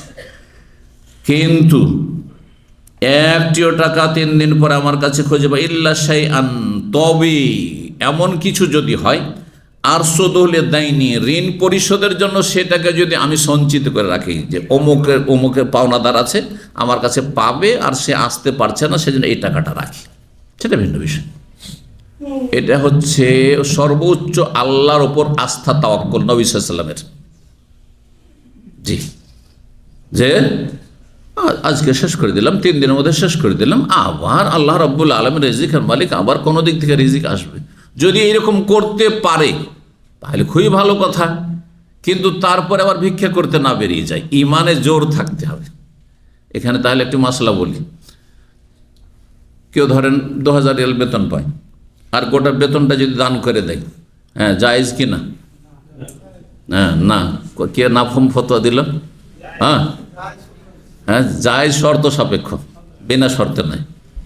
2000 দান করে দেওয়ার পরে হঠাৎ করে স্ত্রী টেলিফোন করছে, খরচ খরচা দাও, তো বলছে সব তো দান করে দিয়েছি, তো কি করব তাহলে? কোনো একটু দেখি মসজিদে দাঁড়াই, বলি আল্লাহর রাস্তায় আপনারা একটু দান সাদকা করেন, কারণ আমার স্ত্রী অনাহারে আছে, ছেলে মেয়ে অনাহারে আছে, চলবে? চলবে না। অথবা টাকা পয়সা সব তো দান করে দিয়েছি, তো কী করতে, এখন চুরি করি, চলবে না? চলবে না। না খেয়ে থাকতে পারেন যদি, তাহলে ঠিক আছে। আপনার স্ত্রী আপনার ছেলে মেয়েকে না খাইয়ে রাখবেন না, কেন ওইটা আপনার ফরজ দায়িত্ব। কিন্তু আপনি না খেয়ে থাকেন, ঠিক আছে। পাকশাক করেছিলেন খাওয়ার জন্য, খাওয়ার জন্য পাকশাক করেছিলেন আপনার সেটা, আর তারপরে হঠাৎ করে গরিব চলে আসলো, আর সে আপনার চাইতে বেশি ক্ষুধার্ত আছে, দিয়ে দিলে, ওদের খাওয়িয়ে দিলেন, না খেয়ে আবু তালার মতো না খেয়ে থেকে গেলেন। জায়েজ না জায়েজ নয়? জায়েজ, জায়েজ। এটা লোক এমন আছে যে তার কাজ কর্ম কিছু নেই, টাকা পয়সা নেই, বাসা ভাড়া নেই। আপনি ভাবছেন যে আলহামদুলিল্লাহ আমি থাকতে পারবো, অসুবিধা নেই। হ্যাঁ, আমি একটা স্যান্ডউইচ খেয়ে থাকতে পারবো, অসুবিধা নেই। হ্যাঁ, আমি এদিক সেদিক থেকে কোনো করে চালিয়ে নিতে পারবো, আলহামদুলিল্লাহ, চলে যাবে। যদি আল্লাহর ভরসা থাকে তাহলে পুরো দান করা যেতে পারে, কিন্তু আপনার ওপর কোনো দায়িত্ব অন্যের, যেমন স্ত্রী, ছেলে মেয়ে, বাপ মা আছে, তাহলে ওদের দেওয়ার পরে বাকিটা দান করবেন। ঠিক।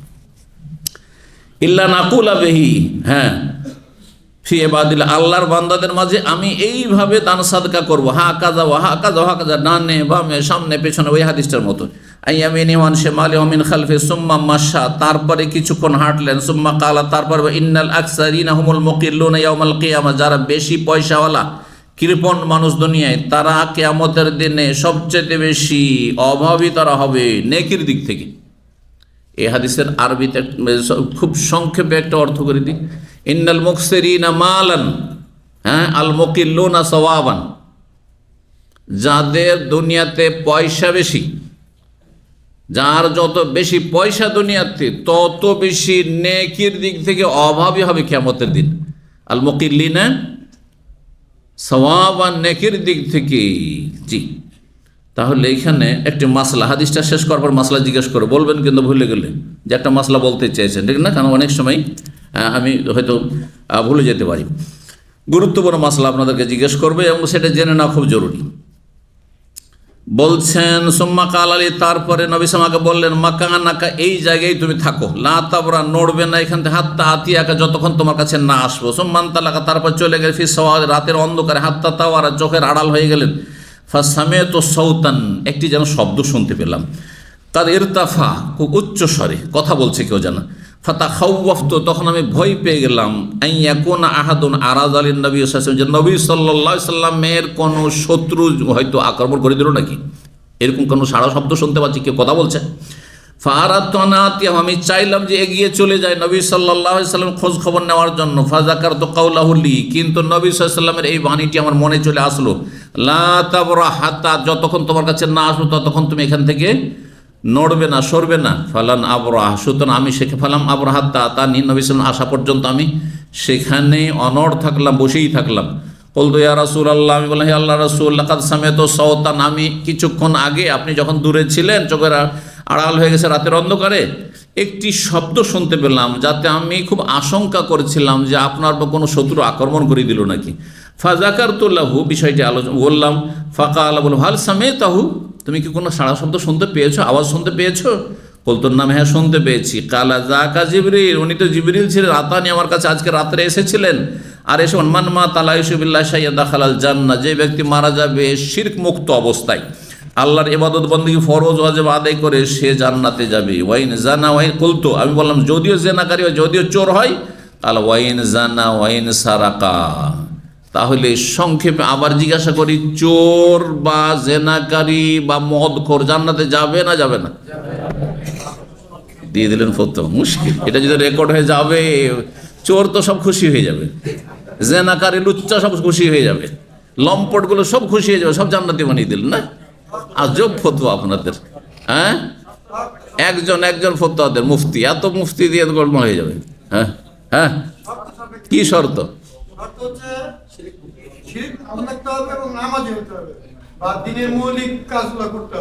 নামাজি কিন্তু রোজা রাখেনি,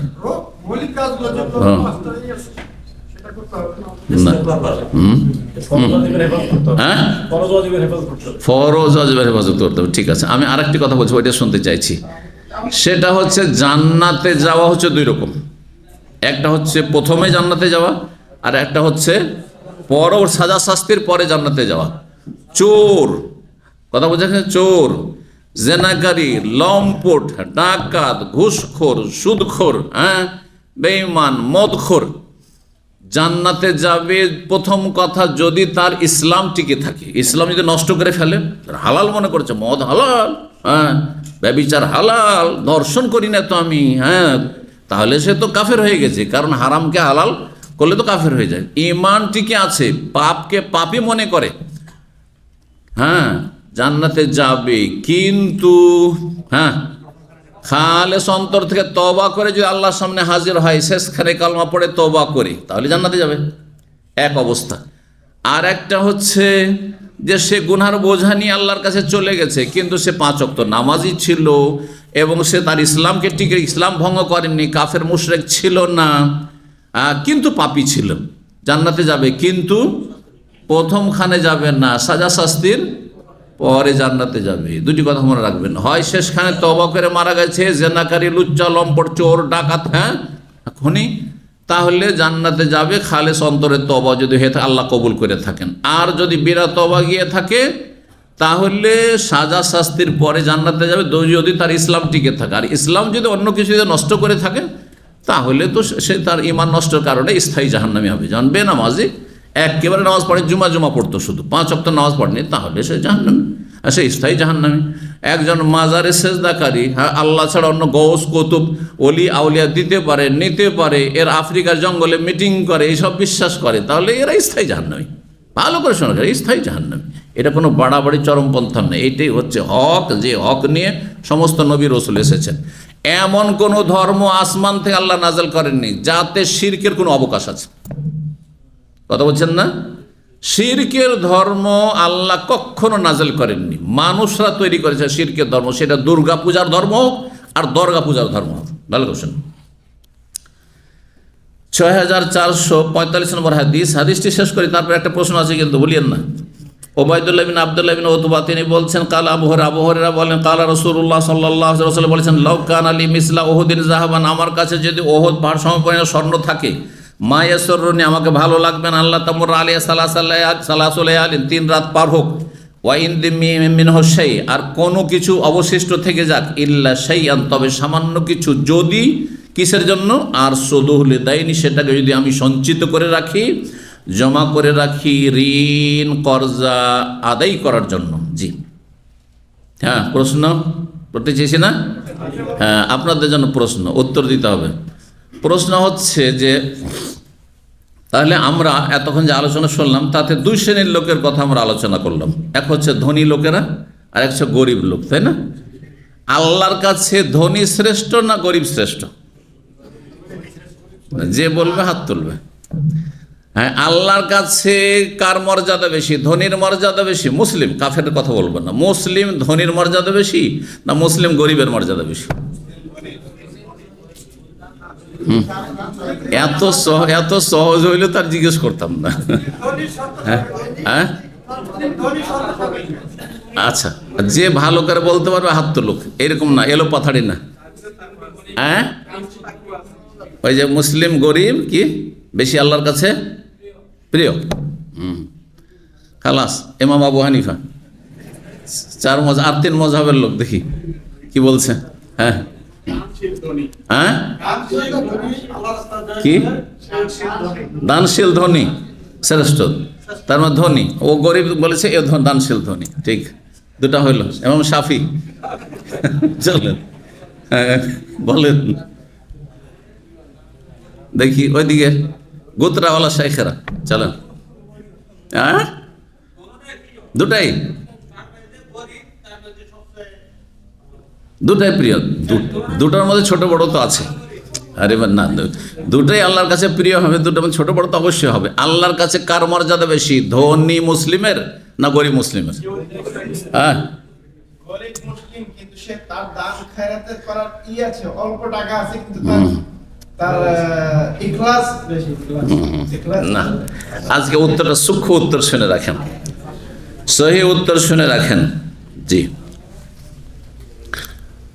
কেউ তো বলেছে যে ধনী যদি ধার্মিক হয়, সে উত্তম, কারণ ওই যে তসবির যে হাদিস, সুবহানাল্লাহ, আলহামদুলিল্লাহ, আল্লাহু আকবার হাদিস রয়েছে, মদিনায় কিছু গরিব লোকেরা, মুহাজিরিন গরিব লোকেরা এসে কি বলল, ইয়া রাসূলুল্লাহ, এই যে আনসারীরা সব বাগানের মালিক আর ধনী, এরা তো সব নাকি নিয়ে গেল, কারণ আমাদের সাথে তারা নামাজ পড়ছে, আমাদের মতো রোজা রাখছে, আমাদের মতো তারা সব কিছু করছে, আর তারপরে তারা বেশি দান সাদকা করতে পারছে, আমাদের তো কিছুই নেই, আমরা তো নিঃস্ব সর্বহারা, সব নাকি তো তারাই নিয়ে গেল। তখন নবী সাল্লাল্লাহু আলাইহি সাল্লাম কি শিখিয়েছিলেন তাদেরকে? সুবহানাল্লাহ 33 বার, আলহামদুলিল্লাহ 33 বার, আল্লাহু আকবার 100 বার পুরা করো, শিখিয়েছিলেন না? তো নামাজের পরে তো তারপরে কয়েকদিন পরে ওই আনসারও জানতে পেরেনি এই জিকির তসবির কথা, ওরা পড়া শুরু করেছে। তখন আবার অভিযোগ করলো ওই গরিব লোকের, ইয়া রাসূলুল্লাহ, কাম তো খারাপ হয়ে গেল, ওরা সব দান সাদকা করছে, আমাদের মতো এখন জিকির করাও শুরু করেছেন। সুবহানাল্লাহ, আল্লাহু আকবার। তাহলে ওয়াজালিকা ফজলুল্লাহ ইউতি মান ইয়াশা, এই আল্লাহর ফজল, আল্লাহ যাকে ইচ্ছা তাকে দেবেন। তাহলে এই হাদিস কি প্রমাণ করে? যে ধনী যদি ধার্মিক হয়, তাহলে পাপীদের কথা বলছি না, পাপীদের কথা বাদ দেন, যেন দুইজনই ধার্মিক। আমি উদাহরণ দিই, তাহলে আমার সামনে দুইজন আছেন, ইনি গরিব মানুষ ধার্মিক, আর উনি হচ্ছেন পয়সাওয়ালা ধার্মিক। কথা বোঝা গেছে? দুটোই সহি আকীদা, আর দুটোই মাদানি। কারণ আমিও মাদানি, আর একজন মাদানি ধরেন আছেন, শেখ সালিম মাদানি, উদাহরণ দিই, বলছেন একজন গরিব মাদানি আর একজন হচ্ছে ধনী মাদানি, দুইজনেরই এলেম সমান, দুইজনই মাশাআল্লাহ দিনের খেদমত করছেন, দুইজনই মোটামুটি আমল টামল সব একবারে একই রকমের। এখন কে আল্লাহর কাছে বেশি সম্মানিত? উত্তর কি হবে তাহলে? দুজনে তো ভালো কাজ করে, দুজনে সব দিক থেকে সমান। হ্যাঁ হ্যাঁ, ধনী। না, শোনেন, এখন সহি উত্তরটা শুনিলেন। সঠিক উত্তর হচ্ছে যে গরিব মানুষ যদি, আচ্ছা গরিবিটা, অভাব, দারিদ্র, হ্যাঁ, মানুষকে কষ্ট দেয় না মজা লাগে? হ্যাঁ, মানুষ প্রাকৃতিক হিসাবে যদি অভাব থাকে, এতে কষ্ট হয় না মজা লাগে? কষ্ট। কষ্টে কি করতে হয়? কষ্টে কি করতে হয়? সবর করতে হয়, সাবর না? কষ্টে কি করতে হয়? সাবর। ধরে রাখেন কথাটি, তাহলে উত্তরটা সঠিক বুঝতে পারবেন। আচ্ছা, আর মানুষের পয়সা হলে কি করতে হয়? সুখ শান্তি হলে কি করতে হয়? কোনো নিয়ামত পেলে কি করতে হয়? শুকরিয়া আদায় করতে হয়। তাহলে এখন আমাদের সামনে দুইজন, একজন হচ্ছে গরিব কিন্তু ধৈর্যশীল, অধৈর্য না, গরিব ধৈর্যশীল। মাদানী সাহেব গরিব মানুষ কিন্তু ধৈর্যশীল। আর আরেকজন মাদানী সাহেব হচ্ছেন ধনী, শুকরগুজার। এখন এর মধ্যে শুকুরের বৈশিষ্ট্য আছে, ধন দৌলত আছে, সচ্ছলতা আছে, শুকরগুজার। আর এ হচ্ছে অভাবী কিন্তু সাবের, ধৈর্যশীল, এর মধ্যে ভালো বৈশিষ্ট্য আছে। ওলামারা বলেছেন যে যেই ব্যক্তি গরিব সাবের, সে ধনী শাকেরের চাইতে বেশি শ্রেষ্ঠ। আল ফকির, শুনে রাখেন, আল ফকির ও সাবের, অভাবী দরিদ্র সাবের ধৈর্যশীল, আল ফকির ও সাবের আফজাল মিনাল গানি শাকির। কথা বুঝতে পেরেছেন? ধনী যে আল্লাহ শুকরগুজার বান্দা, ফরজে কোনো ঘাটতি নেই, হারাম না জায়েজের নেই, ভালো মানুষ কিন্তু পয়সাওয়ালা। আর একজন হচ্ছে গরিব কিন্তু হাই নেই জীবনে, ধৈর্যশীল। অভাবে স্বভাব নষ্ট করেন না, অভাবের জন্য হারামে জড়াই না, এবং অভাবে আল্লাহর ওপর অসন্তুষ্ট হয় না, মনটা খারাপ করে না। যে কষ্টে আছি, আর্থিক সংকট আছে, কোনো কষ্ট নেই, সাবের ধৈর্যশীল। জি, এ বেশি ফজিলত রাখে, কারণ মেলা হাদিস এই মর্মে রয়েছে। রাসূলুল্লাহ সাল্লাল্লাহু আলাইহি ওয়াসাল্লাম বলেছেন, কিয়ামতের দিন হাসরের মাঠে গরিব আর ধনীর মধ্যে জান্নাতে যাওয়ার ক্ষেত্রে কত বছর আগে কে জান্নাতে যাবে? হাদিস জানা আছে? একজন না তো বোঝা যাবে না। 500 বছর আগে, অন্য আরেকটা হাদিস 40 বছর আগে, দুই রকম হাদিস রয়েছে। 500 বছর আগে জান্নাতে যাবে কে? ধনী, গরিব, গরিব ধার্মিক মানুষ, গরিব মুসলিম 500 বছর আগে জান্নাতে যাবে, ধনী মুসলিম ধার্মিকের তুলনায়। তাহলে জান্নাতে আগে গেল, আল্লাহ যাকে জান্নাতে আগে দিলে সে সম্মানিত না বেশি, সে মর্যাদাবান। কিন্তু শর্ত হচ্ছে কি? সবর করতে হবে। অধিকাংশ গরিব কিন্তু অধৈর্য, অধৈর্য, হাই আর বরদাস্ত করতে পারছি না, আর না খেয়ে থাকতে পারছি না, ছেলে মেয়েদের জন্য খুব পেরেশান হয়ে গেলাম, খুব অশান্তি, মানসিক অশান্তিতে, পারিবারিক খুব অশান্তিতে আছি রে ভাই, তাহলে কোনো মর্যাদা নেই, তাহলে এইরকম লোকের মর্যাদা নেই।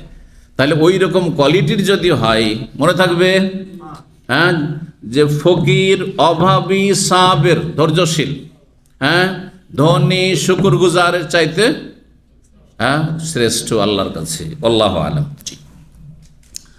15 নম্বর অধ্যায় বলছেন, বা বনে অধ্যায় হচ্ছে আল গেনা গেনান নফস, সচ্ছলতা হচ্ছে মনের সচ্ছলতা, অভাব মুক্ত হওয়া। যার মন ধনী, মনটা বড়, সে হচ্ছে বড়। হ্যাঁ, আর মন যদি গরিব হয়, মন যদি ছোট হয়, তো পয়সা দিয়ে কেউ ধনী হইতে পারে না। এই জন্য অল্প পয়সা, মন এত বড়, তাতেই অনেক নেকির কাজ করে, অনেক দান খেরাত করে। আর যত পয়সাওয়ালা তত বেশি হিসাব করে, তত বেশি অভাব দেখা যায়। সত্যিকারের সচ্ছলতা হচ্ছে মনের সচ্ছলতা। একটু চালিয়ে দেন কিছুক্ষণ, অল্প কিছুক্ষণ আমরা শেষ করবো ইনশাআল্লাহ। ওয়াকাল আল্লাহ তাআলা, মহান আল্লাহ বলেন, আয়াহসাবুন আন্নামা নুমিদ্দুহুম বিহি মিন মালি ওয়া বানিন নুসারিউ লাহুম ফিল খায়রাতি বাল লা ইয়াশউরুন ইলা কওলিহুম লাহা আমিলুন। সূরা মুমিনুনের আয়াত নম্বর 55 থেকে 63। ইমাম ইবনে ওয়াইনা বলেন, লাম ইয়ামালুহা লা বুদ্দা মিন ইয়ামালুহা। এই আয়াতের তাফসীরে একটি অংশ রয়েছে, যার তাফসীরে বলছেন যে যেই আমলগুলি, যেই পাপগুলি এখনো করেনি, হ্যাঁ, এখন হয়তো করেন একজন মানুষ, কিন্তু সে জাহান্নামে যাবে, ওই পাপগুলিতে একসময় সে লিপ্ত হবে, আর তারপরে জাহান্নামে যাবে, আর তার জন্য সাজা শাস্তি পাবে, বা কবরে শাস্তি পাবে, দুনিয়াতে শাস্তি পাবে। এই কথাটি তিনি বলছেন। এখন এই আয়াত যেহেতু এখানে সবগুলো নিয়ে আসেননি, একটু এর ব্যাখ্যা করি। আল্লাহ বলছেন, যেহেতু আয়াতটি নিয়েছেন বুখারী, আয়াহসাবুনা, তারা কি মনে করে, কাফেরদের কথা আল্লাহ বলছেন, এবং কাফেরদের চরিত্রের যারা মুসলিম কিন্তু কাফেরদের মতো পেট পূজারী, তারা কি মনে করে, আন্নামা নুমিদ্দুহুম বিহি মিন মালি ওয়া বানিন, তাদেরকে যে আমি সাহায্য করেছি, যোগান দিয়েছি, মিন মালিন, ধন সম্পদ এবং জনবল, আল্লাহ জনবলও দিয়েছেন আর ধন সম্পদের বলও দিয়েছেন, নুসারিউ লাহুম ফিল খায়রাত, এই কাফেররা, পাপিষ্ঠরা মনে করে যে আমি তাদের জন্য খুব কল্যাণ করেছি, কত আমোদ ফুর্তি পয়সা পেয়ে আর সচ্ছলতা পেয়ে, ধনী হয়ে। বাল্লা ইয়াশউরুন, বরং এরা নির্বোধ, বুঝে না। বেশি পয়সা হলেই যে আল্লাহ তাদের ভালাই করেছেন, কল্যাণ করেছেন, এটা বাল্লা বুঝে না, নির্বোধেরা। জি, বাল কুলুবুহুম ফি গামরাতিম মিন হাযা, এদের অন্তর উদাসীন, বা এদের অন্তর সত্য থেকে আবৃত, এদের অন্তরে ভালো কথা ঢুকে না। ওয়ালাহুম আমালু মিন দুনি যালিকা, আর এই পাপীরা জাহান্নামে আরো কঠিন শাস্তি পাওয়ার জন্য আরো কিছু পাপ করবে। এই কাফেররা আরো কিছু পাপ করবে, হুম লাহা আমিলুন, আর তারপরে জাহান্নামে আরো শাস্তি কঠিন হবে। এক শ্রেণীর কাফের আছে যারা শুধু কাফের, কিন্তু চরিত্রহীন না, মদখোর না, জেনাকারী না, হারামখোর না, সুদখোর না, ঘুষখোর না, বেঈমান না, যদি এরকম পাওয়াটা আজকাল বিরল, আজকালকার জামানে, ঠিক না? আর এক শ্রেণীর মানুষ আছে কাফের, নাস্তিক, তার সাথে বিভিন্ন পাপে জড়িয়ে আছে। একজন কাফের, তার তো কুফরি শাস্তি সবচেয়ে বড় শাস্তি, তাই না? তার সাথে চোর, বেঈমান, সুদখোর, লম্পট, জেনাকারী, মদখোর, গাঁজাখোর, হিরোইনখোর, শাস্তি হবে না? যার যত পাপ বাড়বে, তার শাস্তি তত বেশি বৃদ্ধি পাবে কুফরির শাস্তির সাথে। এই কথা বলেছেন। এক শ্রেণীর মানুষরা মনে করে যে দুনিয়ায় আমি খুব সুখী, এক সময় ছিল বেতন, অনেকে টি বয় হয়ে এসছেন, কিন্তু এখানেও দামামে এমন কেউ আছেন যারা টি বয় এসছেন, 700-600 টাকা বেতনে এসেছেন, টি বয় হয়ে বা লেবার হয়ে এসেছেন, এমন বিশাল বিশাল কোম্পানির মালিক। এরা ভাবে যে আল্লাহ আমাদেরকে এত পছন্দ করেছে, যে আল্লাহ আমাদের অঢেল ধন সম্পদ দিয়েছে, আল্লাহ খুব খুশি আমাদের ওপর। এটা কাফেরদের মন মানসিকতা, কাফেরদের চিন্তা চেতনা, যে আপনাকে পয়সা দিলেই আল্লাহ খুব খুশি, এটা ভুল কথা। আন্নামা নুমিদ্দুহুম বিহি মিন মালি বানিন, ধনবল দিয়েছি, জনবল দিয়েছি, নুসারিউ ফিল খায়রাত, মানে আমি তার ভালো করেছি, বরং জাহান্নামের শাস্তিকে আরো বৃদ্ধি করব। কারণ মানুষের যত পয়সা বাড়ে তত মানুষ পাপে জড়িয়ে যায়। বেশি পয়সার সাথে যদি নেক আমল না থাকে তাহলে জানতে হবে যে আল্লাহ আপনাকে আরও বেশি শাস্তি দিতে চান জাহান্নামে, সেই জন্য এত পয়সা দিয়েছে। কথা বলছেন না? কিন্তু বেশি পয়সার সাথে যদি ধার্মিকতা বেড়ে যায়, দানশীলতা বেড়ে যায়, হ্যাঁ, পরোপকারিতা বেড়ে যায়, জনকল্যাণমূলক কাজ বেড়ে যায়, ইসলামের খেদমতে বেড়ে যায় আপনার অর্থ সম্পদ দিয়ে, তাহলে এটা ভালো, এটা ভালো। তাহলে বলছেন 6446 নম্বর হাদিস, আবু হুরায়রা রাদিয়াল্লাহু তাআলা বর্ণনা করে নবী সাল বলেন, লাইসাল গিনা আন কাসরাতিল আরদ, হ্যাঁ, প্রকৃত সচ্ছলতা ধন সম্পদের আধিক্য হলেই হয় না। টাকা পয়সা বেশি হলেই যে সচ্ছল মানুষ, সুখী মানুষ আর অনেক ধনী, এ কথাটি আসলে ভুল। ওয়ালাকিন্নাল গিনা গিনান নাফস, তবে প্রকৃত ধনী ওই ব্যক্তি যেই ব্যক্তির মন হচ্ছে ধনী, মনটা হচ্ছে বড়। জি, দান সাদকা যত করতে পারে তত শান্তি পায়, যত বেশি আল্লাহর রাস্তায় খরচ করতে পারে তত বেশি শান্তি পায়, যত মসজিদ মাদ্রাসার খেদমত করতে পারে তত বেশি শান্তি পায়, যত বেশি দান খায়রাত উপকার করতে পারে তত বেশি শান্তি পায়। এর মনটা সব এ হচ্ছে সবচেয়ে বড় ধনী। এখানে আজকের আলোচনা শেষ করি। আজকে যে প্রশ্নের উত্তরটি আপনাদের কাছ থেকে নিলাম শেষখানে, এর অধ্যায় মূলত, যদিও আগের অধ্যায়ও চলে এসছে মানে কথা প্রসঙ্গে বা হাদিসগুলোর ভাব অর্থ এটাই ছিল, কিন্তু এখানে একটি অধ্যায় নিয়ে আসেন, বাবু ফজলিল ফাকরি। ইমাম বুখারী বলছেন এই অধ্যায় হচ্ছে দারিদ্রতার ফজিলত, মর্যাদা। তাহলে ইমাম বুখারীর মত হচ্ছে কি, যে দরিদ্র ব্যক্তি, হ্যাঁ, ধনীর চাইতে আল্লাহর কাছে বেশি শ্রেষ্ঠ, কিন্তু যদি ধৈর্যশীল হয়, ধৈর্যশীল হয়। আল্লাহ বুঝার তৌফিক দান করেন, নেক আমলে তৌফিক দান করেন, আল্লাহ রুজিতে বরকত দান করেন, আল্লাহ আপনাদের দিন দুনিয়ার সার্বিক কল্যাণ দান করেন। রব্বানা আতিনা ফিদ দুনিয়া হাসানা ওয়া ফিল আখিরাতি হাসানা ওয়া কিনা আযাবান নার। ওয়া সাল্লাল্লাহু ওয়া সাল্লাম আলা নবিয়িনা মুহাম্মদ ওয়া আলা আলিহি ওয়া সাহবিহি আজমাইন।